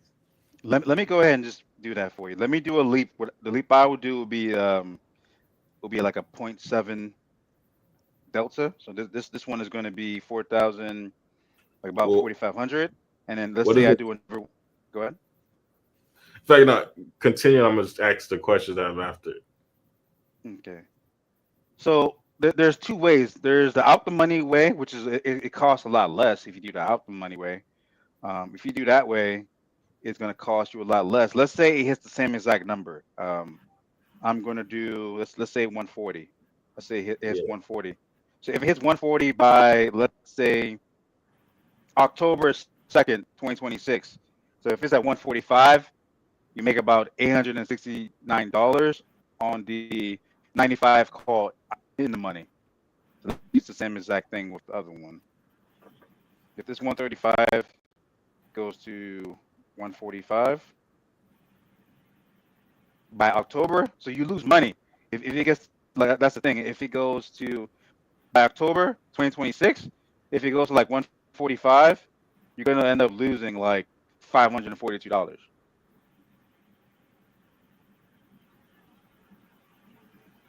So that's the thing with the deep in the money, you have plenty of time, right? You can wait longer. Yeah, you spend more money, but you can wait longer, and you have a higher chance to make money. With the out the money, it's going to be like it's got to move fast, and you got to sell pretty quickly. You can't just wait. It's got to move quickly upwards. So that's the difference between. How much would it cost? You said the number. So for my option, the 95 strike price costs about 4,500. And then, like, what would be the expected like return on that? It depends. Like, it depends on how fast it moves and what number it goes to. So give me a number. Robin is at let's say 120 right now. What number do you think it's going to go to? That's pretty much what what it's based on. Let me check. Repeat the last question. Sorry. So basically, it just depends on what the price goes to and like how when it goes to that price. Really, Joe said 150 was his target. So let's say you get it at 150. So yeah. I said 2027 though. I said 2027, not 26. Okay. So let's say at the last day of January 15, 2027, or like on that the last day, because the option is for January 15, 2027. So if on that day, if it goes to 150, you're gonna make $1,000.16. So let's just round up to like round down to 1,000. With his play, if you were to do like a 135 strike price and it goes to 150, if you don't sell by that day, you're gonna lose money, right? Because that's the thing. If you just wait till January 15, 2027, you're gonna lose money. But No, you're not gonna lose. You're not gonna lose money. You're not gonna lose money if it goes to 150. You got a 135 call. You're not gonna lose money. I mean, so if you wait to the last day, January 15th, 2027, but if you sell prior, you're gonna make money. So you gotta sell. Even if you wait till the last day, you ain't gonna lose money. Yeah, bro, it's not. If you do a 150 call, excuse me, if you do a 135 call, and then you're in the money by 15 points, if it's 150, you're not gonna lose money. I mean, according to the Robinhood simulated returns, you will lose money. Yeah, that's incorrect. Let me because the break even is 163. So yeah, you probably won't. I mean, I don't know. This seems a little bit inaccurate. You probably won't lose money, but I don't know why it's telling me that. But yeah, you might not make as much as the other one, but you'll make money. But I don't know why this is inaccurate. It shouldn't be this inaccurate. And the thing is, like with options, the thing about options is that most people who have options don't intend to keep it forever to expiration, right? So I mean, there might be some reasons you do it. Like let's say that you like if you buy Robinhood, for example, a call at 135, you'll pay that premium, whatever that premium is. So let's just say it's just, for example, it costs to buy one call, which is 100 shares. It'll cost you a premium of let's just say 4,000, for example. Just put a number out there. It'll cost you 4,000. So if on that expiration date, Robinhood gets to 150, and then your 135 call, that means it's 15 points over 135. That means that you now would own. Basically, you would own basically 100 shares at 135 versus 150. Yeah. So you can do that if you want to, like with Ethan, if he bought the 90 call, he would actually own Robinhood at $90, actual shares at $90 if you let it expire. But the stock is worth 150. So he's still up. You know what I mean? You get that? Technically, I don't think you can. I don't think you want it to expire. I think you want to just I think you have to execute it, or does it automatically execute for you if you let it expire? I mean, you have a choice still. You can if you want to exercise it, you can do that and own actual shares too. But I don't plan to do that, so I don't do that. So I just buy. I might get that call. I might get a October Robinhood call for, let's say it's at 118. If it goes to 112, I'll buy a 120 call for October 19th or whatever it is, a month out. And my only goal would be to make 30, 40% off of it. And I would get out. So if it goes to 30% profit next week or in 2 weeks, I'm gonna get out. I ain't gonna wait for October because my goal was to get 30% off of it. You know what I mean? Yeah, that's smart. I need to be better at making 30-40%. Because I pull out a little bit quicker than I should. All right, because there's some stocks that I should have let, options I should have let ran up and make more money. Like Robinhood, I could have made about $1,700 off of Robinhood, but I think I only made $500 off of it. Something like that. I'm the same way. I have a goal, but I usually almost never follow the goal because I get greedy, or I just get scared, But I'm getting better at it. Every time I trade, I'm pulling out the emotions and just sticking to my plan and my number. I believe it can go to 120 because of this reason. I just got to stick to it. So I'm getting better at that. I'm also losing way less, infinitely less, because I used to be losing at one point I lost $2,000, $3,000, $4,000. It was crazy. But now I'm not losing. The most I lost was $500. How do you? So do you have a mental stop loss, or how do you protect your losses right now? So my stop losses, most of my plays are are like long term. So I don't. If I let me give you an example. Right now, I'm losing on a few options. I should have had a stop loss on, but I just didn't. I should start putting one on, but right now I'm losing almost everything I put into C3 AI, and this option expires on like next month on the 17th. Mhm. Hopefully, we get a good report, and it just pumps up, and then I can make $100 and like lose $400. Hopefully, Mhm. but I don't really have a stop loss now because most of my plays are like long term. I need to definitely find a way to like get a stop loss on. Just most of my plays are safe, so I'll have them in Yeah, the yeah. future where I can just wait and just like it don't matter. I'll just wait. I don't have a stop loss right now. Long term, like how far out? Majority of my plays, 90% of my plays are like January 15th, 2027. Oh, dang, Yeah. you really went up. So yeah, you paying a lot already. If you paying a lot, then Yeah, but most of the plays are like a good amount of them are like Archer, Mara, Luminous, and Novo, C3 AI, Bear, Big Bear, NVTS. Now the few plays I have that are like next year on like June are like Chipotle, Marvel, and then Hood is on the February 20th, but I'll probably sell by February 20th. Hood is gonna be Marvel. You know, a good one to add to your watch list or to look at is Oklo. Do you watch Oklo? Did I buy Oklo the other day? I think I lost money on Oklo. Is that Did you? OKLA? OKLO. OKLA. OKLO. No, this one I haven't bought. What is this? Like this is the So eyeglass company? No. Oklo. No, Oklo does with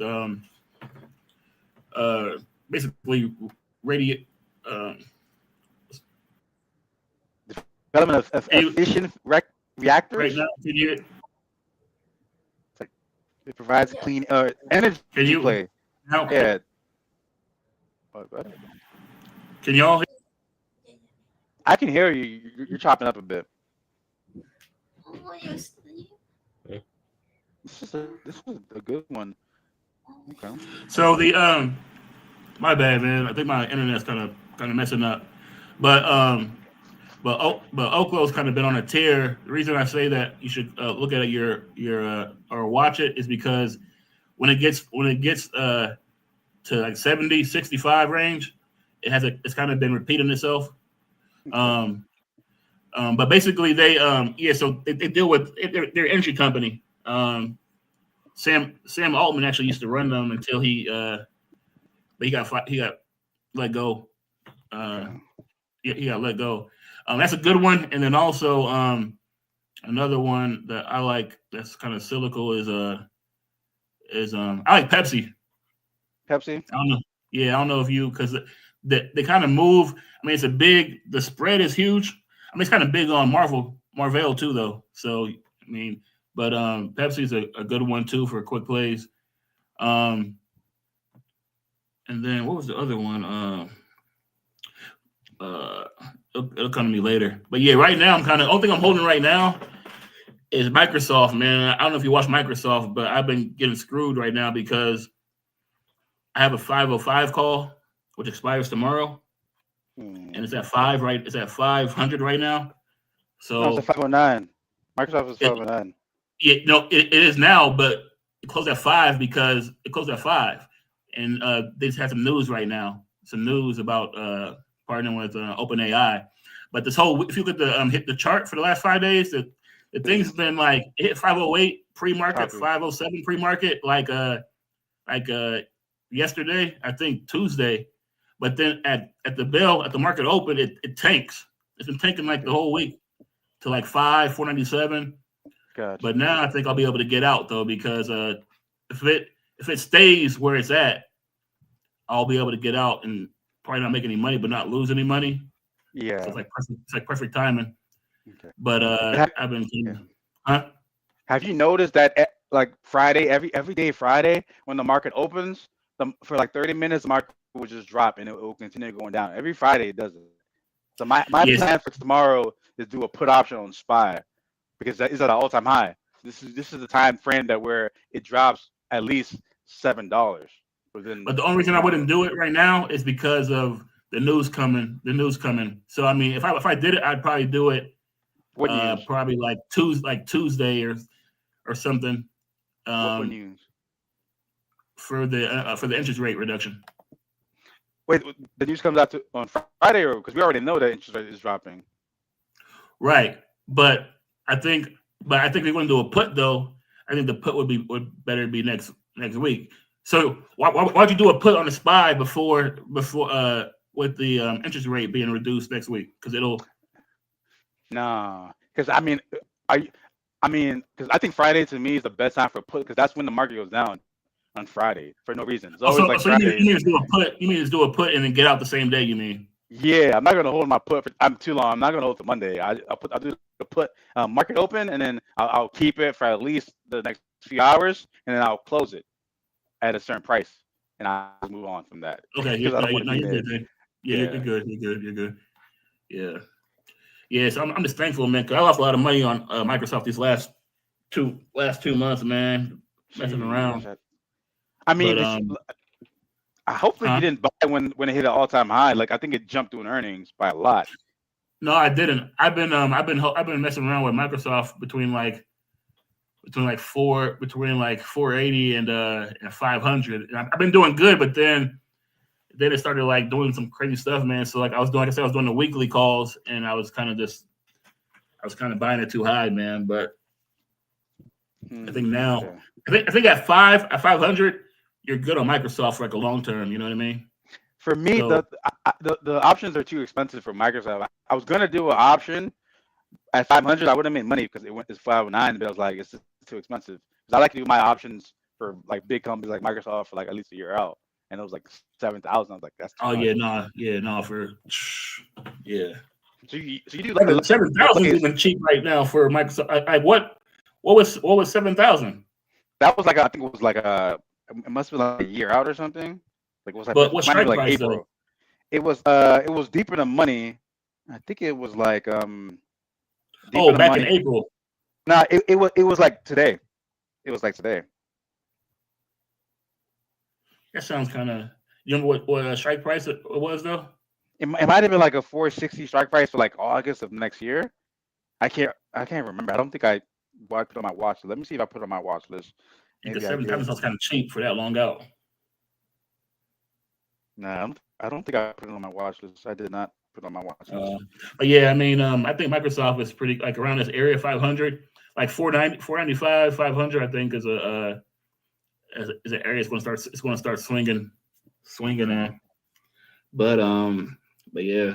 Honestly, I would just get into Palantir because I'm debating. I might SoFi. I think SoFi is a big play because SoFi in a few years is going to join S&P 500, and now it's only like $25. I think that might be my next big play. Yeah, SoFi is probably a good one for like a long, like if you can get like a $25 call for like 2 years out and just let it sit. No, I have one. I have one I bought on my Webull account. This is my long-term account. I bought it. This is for January 27, and now I'm up about $700. But I'm going to keep it. Probably forever. I would let that rock. Yeah, I let that rock for a minute because you'll be good with that one just to hold it. Palantir is a good one, but I made a lot of money with Palantir. I lost a lot of money too. I lost a lot of money back in the first time it spiked back in I think it would have been March. it was March. It was around March. Yeah, it was from like 80. Nah, 70, I think it was like 119. Yeah. Yeah. So I made money on the way up a couple of times, and then when it hit the high, instead of getting out, because I was going to keep on going up, instead of getting out, I kind of just watched the tank instead of just cutting my losses, man. Okay. But Palantir's a good one to have, but I think right now it's just too. Like I think it's a good one to hold long term just because of their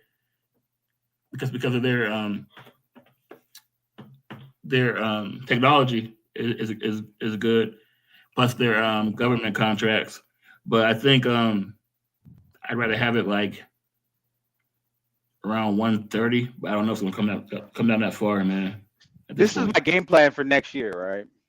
I'm gonna stack up between like 10 to 20K, and I'm gonna wait for the market to drop.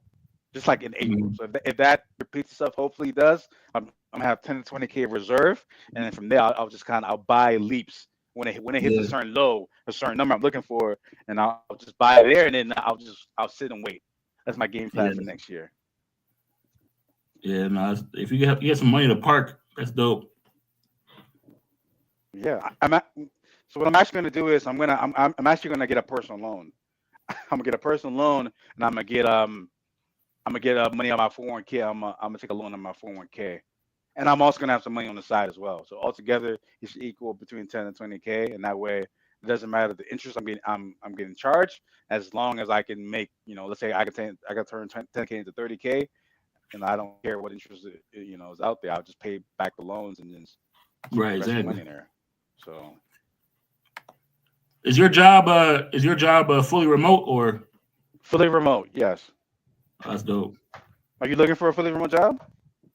No, I mean, well, so I don't know. Like where I'm at right now, I'm work from home, but I'm not remote. So like if I go to like another country and log in, they'll get pinged by my my IP address. And the thing about where I work at, they if you use a router, it'll block access to the network. So I can't really go abroad, which kind of whack. But I've been here so long that I don't want to leave because I kind of have all this time built up, and it's just like it's convenient. I mean, I prefer to work remotely, but I can like trade stocks and everything like what I'm doing right now.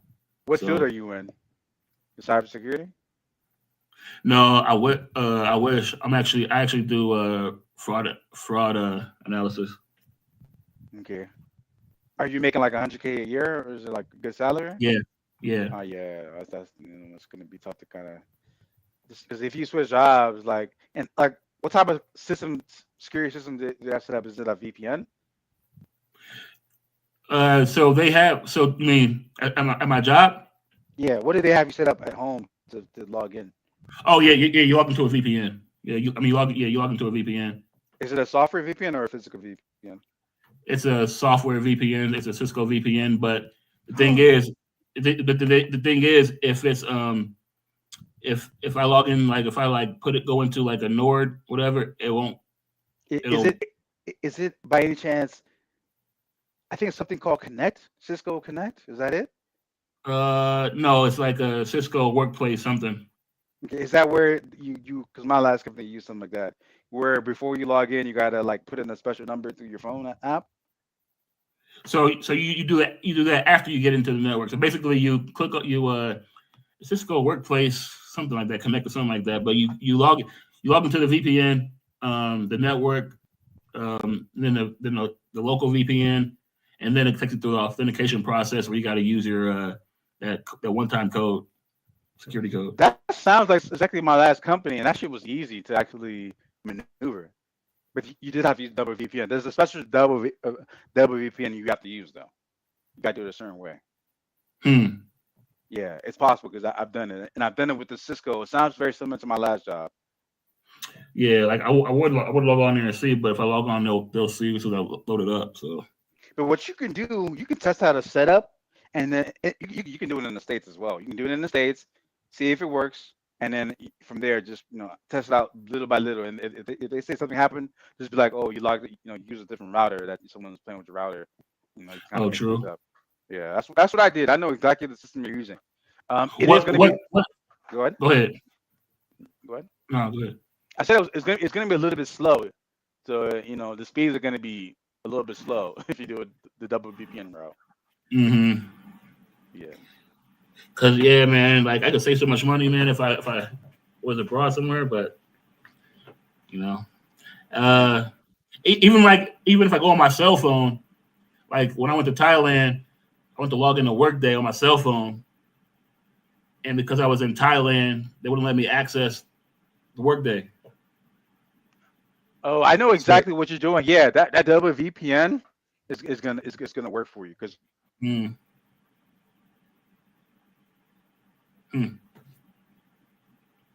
So I mean, how's the double VPN? I mean, like, what program are you using?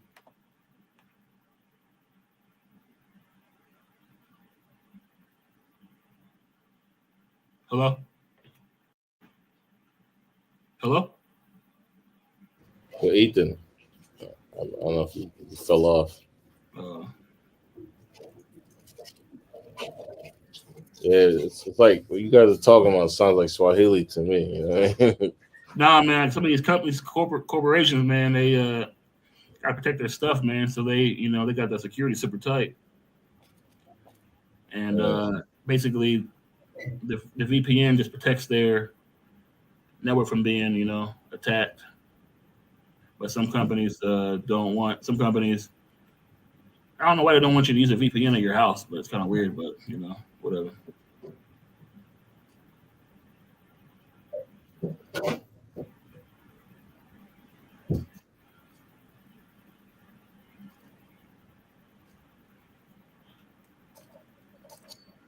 Yo, oh yeah, Ethan's gone. Okay. Yeah, he's probably. But Going based on what you spoke to Ethan about, like, do you understand how he moves? Yeah. He's basically buying. He's basically buying stuff that's so far out that it's kind of hard for him to lose money. So the ones that he's losing money on, I'm not sure how he's even. It must be the company he's choosing, but he's buying things under what the current because the options are derivatives, right, of the underlying stock. So if he's buying NVIDIA options, it's based upon NVIDIA stock, obviously the way it moves. So if the NVIDIA's at 140 or 170, whatever it is, 180 right now, he's saying that he buys a strike price at like 160 or whatever. So because it's already in the money, meaning that it's already surpassed where he says it'll go to by his expiration date, he's paying a premium for that because the likelihood of it going below that is less likely. It can happen, but it's less likely. You know what I mean? Absolutely. Yeah, that's exactly the reason. Yeah. So he has a lot of time on his hands, and with options, time value, you pay more for time value, and you pay more for the time is a delta, pretty much. Time is theta? Time's theta, I think. Delta is time. I mean, no, sorry. Delta isn't time. Delta's the amount. Delta. I think there's I forgot the term. I think it's I think it's the T1. Let me see. So it's like so theta, whatever. But delta Theta, basically 70% delta means that it's likely the likelihood of it going your way is 70% or 80% or 50%, depending on what the delta is at that time. You know what I mean? And then there's intrinsic value into it, which basically is the time. It's a little tricky, but I don't really follow any of that stuff depending on because I kind of just do I don't do it for investing, I just do it for trading. So I kind of just follow news and the charts, the price action. Yeah. I only do like a let's say the stock is trading for like $20. I'll do a 21 strike price for like this Friday or the same day unless it's like SPY, unless I believe it's gonna go up. I'm doing like a quick little flip and I'm selling within probably a few hours. That's the only time I do like a out the money play. Right. Yeah, SPY's been running. I mean, because what was it 3 weeks ago when the SPY dropped 2%? Was it 3 weeks ago or no? It was about like 2 weeks ago. It dropped massively, but then I believe they came out with saying, "Hey, we're gonna we're gonna push down inflation," and then skyrocket it, and then from there exactly right after that. So. Yeah, so right now with it being at 652 or 3 or whatever it is, SPY right now, like I said, it's doing an all-time high. All-time high. Oh, is it? So it's 657. Yeah. Damn. It's gonna drop tomorrow. I'm gonna have to do a put option because I can see it go back to like 650 is actually reasonable. That's like a $7 minus in one day, especially on a Friday. That's very likely. So morning open, I'm gonna just do a put option. It'll definitely pull back because it's high as hell. But I don't know. It's hard to say like where it's going to pull back to nowadays, man. Like the market's been a little it ain't been normal. You know what I mean? Yeah, I don't need it to pull back all the way, but I need it to go down by at least like $3 or $4. Yeah. Hopefully more, because I usually sell too early. But if it goes down $3 or $4, I'll make a lot of money, especially if I do um an option for Friday. I might do an option for like same day expiration, maybe, to make the Yeah. most money. Because my next trade, I might just go crazy and put in a lot of money. But I'm just debating if I should just risk it. But yeah, You can. You gotta tomorrow, watch it tight so you can get out quick if you need to. exactly. But tomorrow, I think the market's gonna drop. Because every Friday, the market just drops for some weird reason. It just drops on the Friday. That's what I've noticed. Last Friday did it, and the first Friday it did it of this month. So hopefully this Friday is the same. And I got a game plan. Let's do a put option. When you say that it drops $3 or $4, how much do you make in that situation? So it depends on the option. Let's say tomorrow I do a put. Let me see. I buy a call put, and I do, let's say a 657 put. If I buy one of them and it goes down, let's say by tomorrow is the 12th. Let's say it goes down by $4. So if you go down by $4, you buy one option for the same day. If it goes down to like 653, you can make $215. Okay, that's not bad. And then the option is going to be like $100. So imagine if I do like $500, I buy 5 contracts same day, and I can make 200 times 5. Yeah, I actually buy a minimum of 10 contracts, whatever I buy. So that Oh shit! Yeah, that's crazy. Okay. I do that so that because every one point would be a 1,000. So if I get in a SPY and if it goes up one, it's 1,000 points. You know what I mean? So it's pretty quickly. Yeah. It's pretty easy to make. I mean, you can lose money that way too, obviously, but pretty quick. I mean, if you do go with the ones that you know. Yeah. But I'm only gonna put in 500. I'm gonna not put in more than 500. I'm not buying 10 contracts though. I'm gonna go in a little bit light, maybe even 2 or 3, or maybe 4. Maybe 5 is the max though, because I don't want to lose all the money that I just made just trying to be greedy. I'm gonna play a little bit conservative, but I think it's gonna drop at least $4 or $5, or $3 or $4 at least. I don't think SPY can hit an all-time high and just keep going. It's done that before, but I don't know. It needs to cool off eventually. I was looking at the chart. It looked kind of crazy. It's like a straight shot up. Like if you look at it from like a monthly perspective, it's like it looked like it was doing like a steady climb up for like 40 years, and then like the last couple of years it's just like an Eiffel Tower type shit. So it's like do you expect there's gonna be like a crazy pullback at some point where? Yeah, of course. There's always it happened back in April. So it went from like 600 I'm to talking about like a real crazy pullback. Like. Nah. I mean, SPY going from 600 to like 500, that is a crazy pullback. That's a ridiculous pullback. That's $100 loss right there. It's crazy. I mean, October's gonna go down for sure. Every No, October, it goes down in October? Huh? It goes down in October? Every October. Yeah, check the charts. Every October, stock market goes down. Oh shit! I'm gonna start cashing out then, because I'm actually doing that right now. I'm taking out some money because I realized that's been my problem. Like I was up a lot, like way higher I am right now, but I ended up not selling, so now I'm down. So I'm just sitting around waiting. So that's the thing. You gotta be careful in October. You gotta be a lot careful. But yeah, it always. I guess the stock market. I guess the crypto market goes up in October. Is what they were saying, but stocks now goes. It's a bad month in October, usually. Okay. Because I'm actually buying Cardano, a little bit of Cardano, $20 a day. So now Cardano went up massively today. It went up to like almost 9 cents. So it's crazy. Yeah, crypto, or what is that? That's crypto. Okay, Cardano. Yeah. I ain't familiar with crypto yet. And I was only projecting because September is also bad, so I only wanted to make like 2,500 this month, but I'm already far surpassing my goal. So, yeah. So next month I'm also going to try to make like 3,000 or 4,000. Hopefully I make more. But that's my goal. I'm going to like pump it up a bit to like 3 or 4. That's dope. So, that's dope. Yeah, because I'm still working. This market has been me making all this money has been kind of messing me up at work. So it's like, damn. I don't know.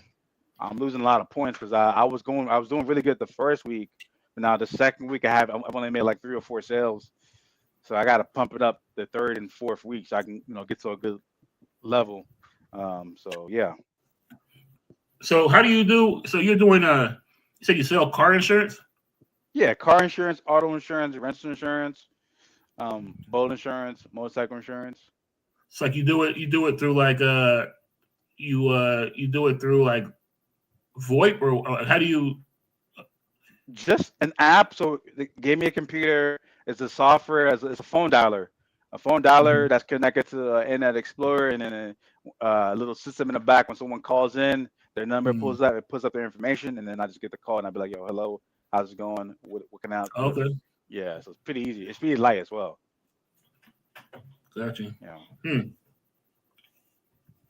I'm trying to get to. Go ahead. Is it commission based or is it like hourly plus commission? Hourly plus commission. Okay. Yeah. Now I'm trying to get into a manager role so that way I can kind of like not be on the phone too much. Yeah. So if I can coach you, if I can get into a manager role, I'll do the job for longer because I rather manage and speak to a bunch of random people. Yeah. And, I hate that shit. Speaking to random people, shit pisses me off. The because like if you can get to like one of them companies like it seems like State Farm, like Allstate and all them people now, because like I'm with State Farm now, but I just went online and did a quote, and then they sent me they basically transferred my business to like some guy. I live in Arizona right now, but it's some office in Nevada. So I don't know how they split or route their leads to different like I guess brokers or agents. But I mean, he didn't work on my business at all. I mean, I just went to the State Farm website and they sent it to him. You know what I mean? Okay. Yeah, there's different ways they do it. A lot of different ways. Yeah, I mean, because those guys be getting paid, man. Those insurance. I mean, because you don't do anything. Once you sign people up, they stick with you. Once they go somewhere else, you don't got to do anything. You know what I mean? So you get like residual income from that? Yeah. No. Yeah. Well, They do. I mean, he doesn't. Local agents do, but no. If you work for a company, you don't get. At least most companies, you don't get a residual. That's ass. I know with like life insurance, maybe it depends on the company. I know with like life insurance, my boy used to do it, and I guess he was an independent contractor. Maybe with like, but he would get like if someone renewed their policy, then he would get a certain percentage of it every time that they renewed. And most people, I guess, that they renew their life insurance all the time. So, but like the State Farm people, I don't know how they. I'm not sure how they get paid. I mean, it's probably off commission. If you sell a car, auto, a certain amount of points, as long as the policy becomes, stays in effect for like 2 months, yeah, you keep the points. It's probably, I don't know. I have some friends who work for my company who work for State Farm in the past. Yeah, I mean, because like if you get your own office, then like, I mean, they're supposed to get paid, man.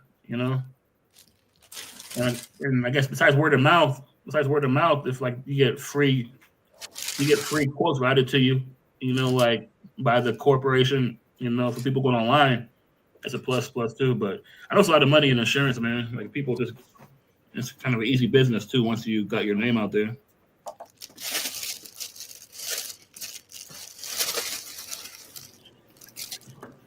Yeah, I don't really see. I used to sell fucking tech sales. And it wasn't. Yeah, I was selling like software to school districts, but I ended up quitting my job and just focused on other stuff. I thought, like, if you hitting big numbers, Ethan, what's the point of keeping your job? It's because of the benefits. So I don't want to quit now because of my 401k needs to be fully vested, and I think you need at least 2 years for your 401k to be vested. I still want to make a little more money and stack up my, pay off my bills. and stack up. I'm not going to work for this job for more than 4 years. I'm definitely no more than 5. So the ideal situation is, you know, third year you quit, and then you do training full time. But I want to stack up some money, my reserves, Before my savings. how much they match you? And you want it?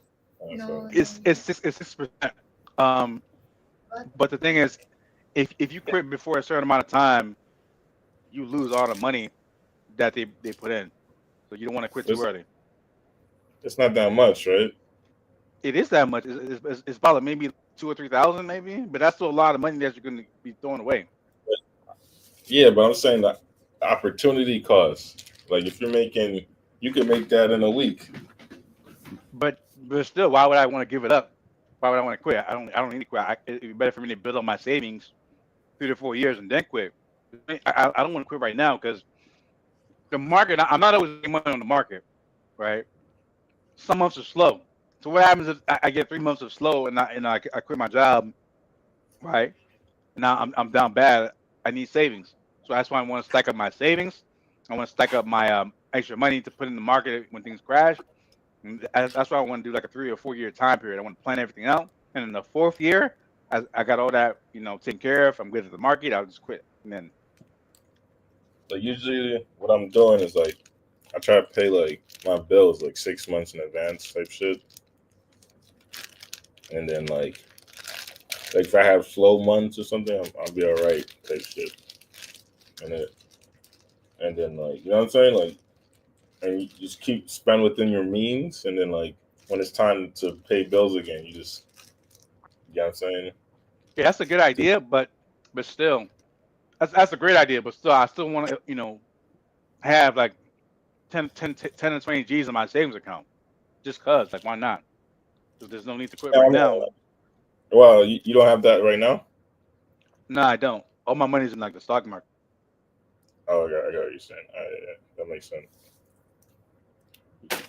And I want to pay off my credit cards. Pay off my credit cards. Yeah, you took out a personal loan, right, to start your shit up? Not to start up my shit, but to boost it up higher to make more money. Okay, and then that's why your numbers are kind of getting bigger now, type shit, right? Exactly. What kind of payments are you making? Are you just dumping all your earnings back at the loan, or are you doing it? Yep. All the money I get, I pay my credit card and I pay my my loan. Right now, I'm putting about $250 into my loan, but I might have bumped that up to like $500. And the rest of the money, I'll put into my credit cards. Once I pay off my credit cards, and then I focus on the loan. I'll pay off my credit cards by the end of this year, and then all effort goes into my my loans. So I'll pay off my loan probably by mid, like June of next year, maybe like August. Why don't you just pay it off as soon as possible?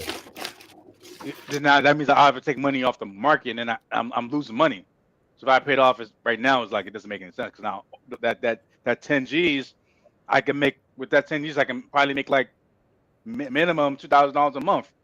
So I'm like, why would I do that? And then I got to build up another 10 G's versus the interest. I'm only getting what? Like you keep the principal, anything above 10 G, you just throw it at the loan. And then What do you mean? Like let's say you made 2 bands. So now your account's at 12. Take the 2 bands and just throw it at the loan. No, I mean eventually I'm gonna do that, but probably like next year. Once I go back to my American comeback, then I got things solved. I want to pay off my credit card first, then I want to tackle the loan. So once I get the credit cards done, the credit card should be done within the end of this year.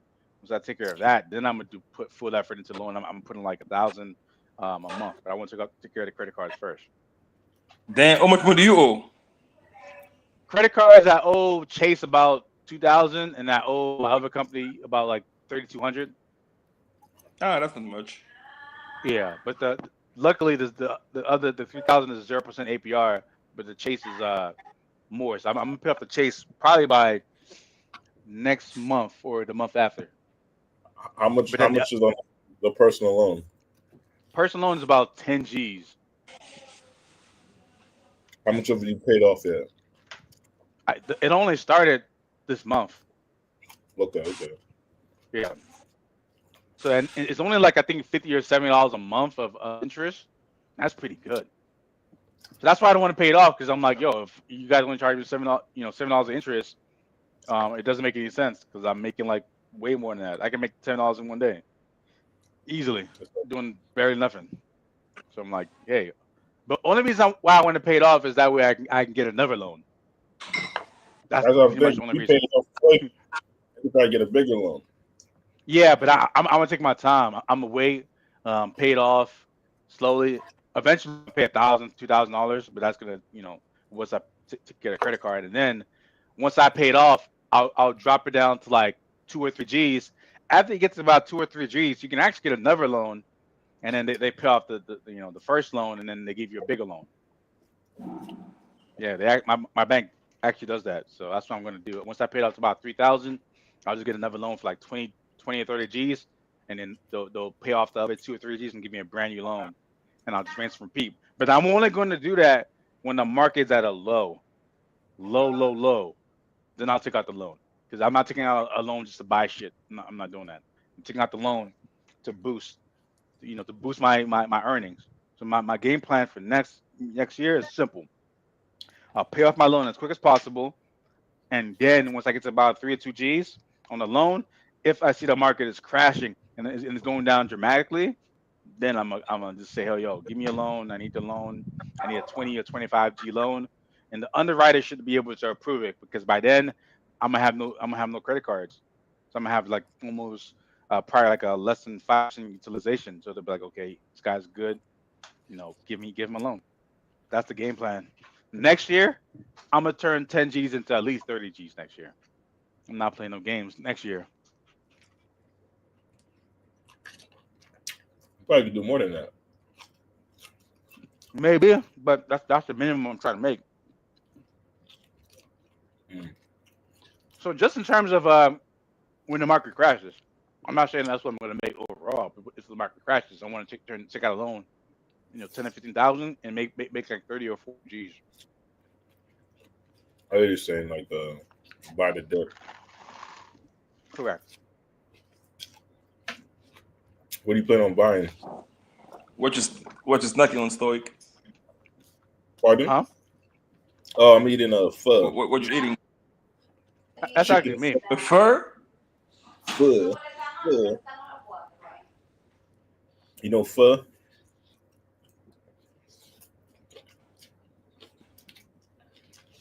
It's like noodles, vegetables, and chicken.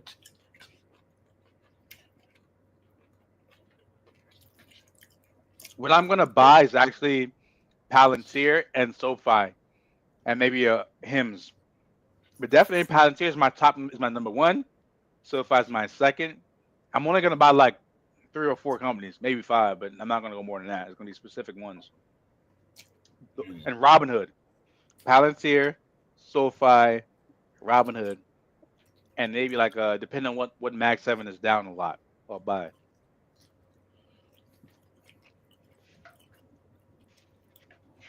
Because I missed this April. I missed the April crash where that was easy money.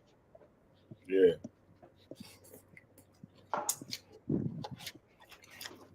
That was that Freedom Day shit. Yeah, that was the I think it started with the Chinese like Nvidia crusher, and then some other stuff happened, and it just kept on tanking. I think it was also the terrorists. The terrorists were going crazy. There was a whole bunch of stuff happening. Yeah, that's when Trump announced the tariffs on Freedom Day. Okay. So I don't know if next year. I'm hoping it happens. I'm gonna be extremely prepared.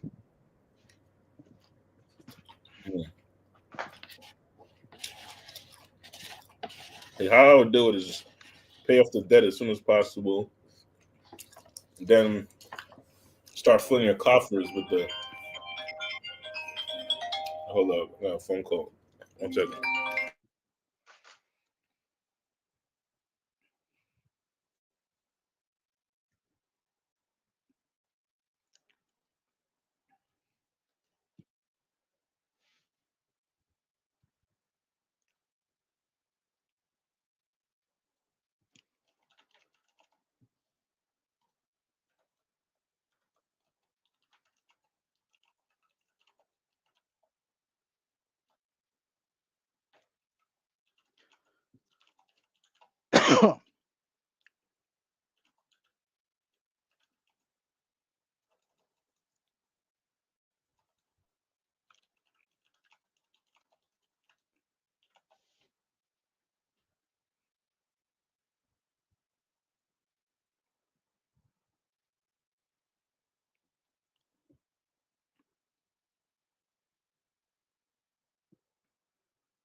So, Ethan, so you're enjoying Cali, huh?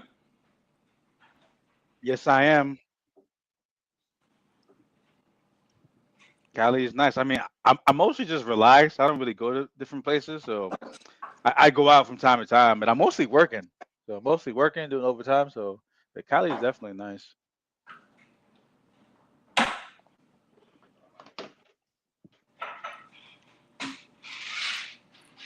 It's just very slow. But how long you been there? Like 2 years now? I mean, altogether, probably like a year and like 8 months, so close to 2 years. How long were you in the States for? Last time I was there for 6 months. Oh, okay. Yeah, but this time I got a game plan. Like I was only back in my state because I couldn't get a visa, and I was working on getting a job. But this time I got my job lined up, got things moving. You know, I'm gonna come back to Colombia.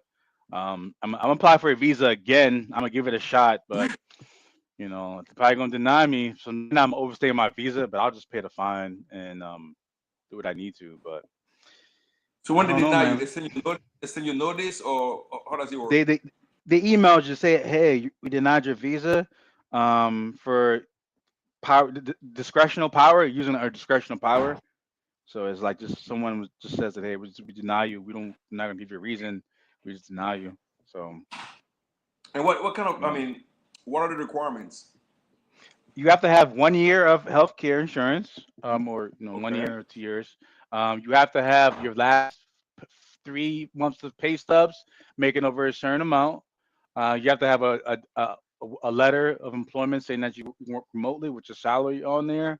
You have to have a passport photo 2x2 of yourself. You have to provide your passport photo entry and entry stamp and um, what else is there? Those are the main things: bank statements, employment letter, um, and I guess you have to provide FBI background check, duly Okay. Okay.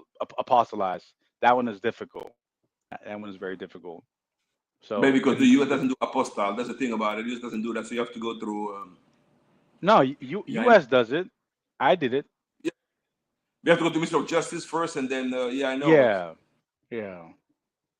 But it was tough. But I don't know. I wish they would just give me a reason. It's just hard to believe that they won't say, "Hey, this is the reason." They just say, "We'll just deny you." Like it's kind of But do you crazy. know anybody who had a Colombia visa?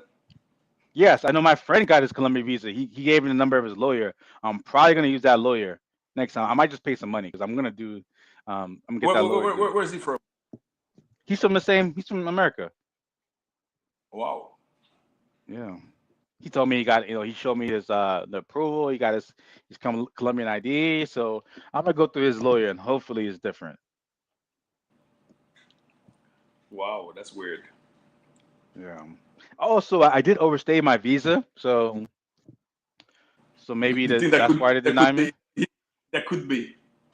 Yeah. But also, yeah, that could be. It's tough to say, but I don't know. Maybe they just don't want to. Hard to imagine that they would deny me because of that. Um. So maybe Overstay? it's up to. Yeah. I don't know. It happens. I paid the fine. I provided documentation. You know, but maybe they are. It's hard to Yeah, say. that could be. That could be. What about your friend? Did he overstay his visa? I don't think he did.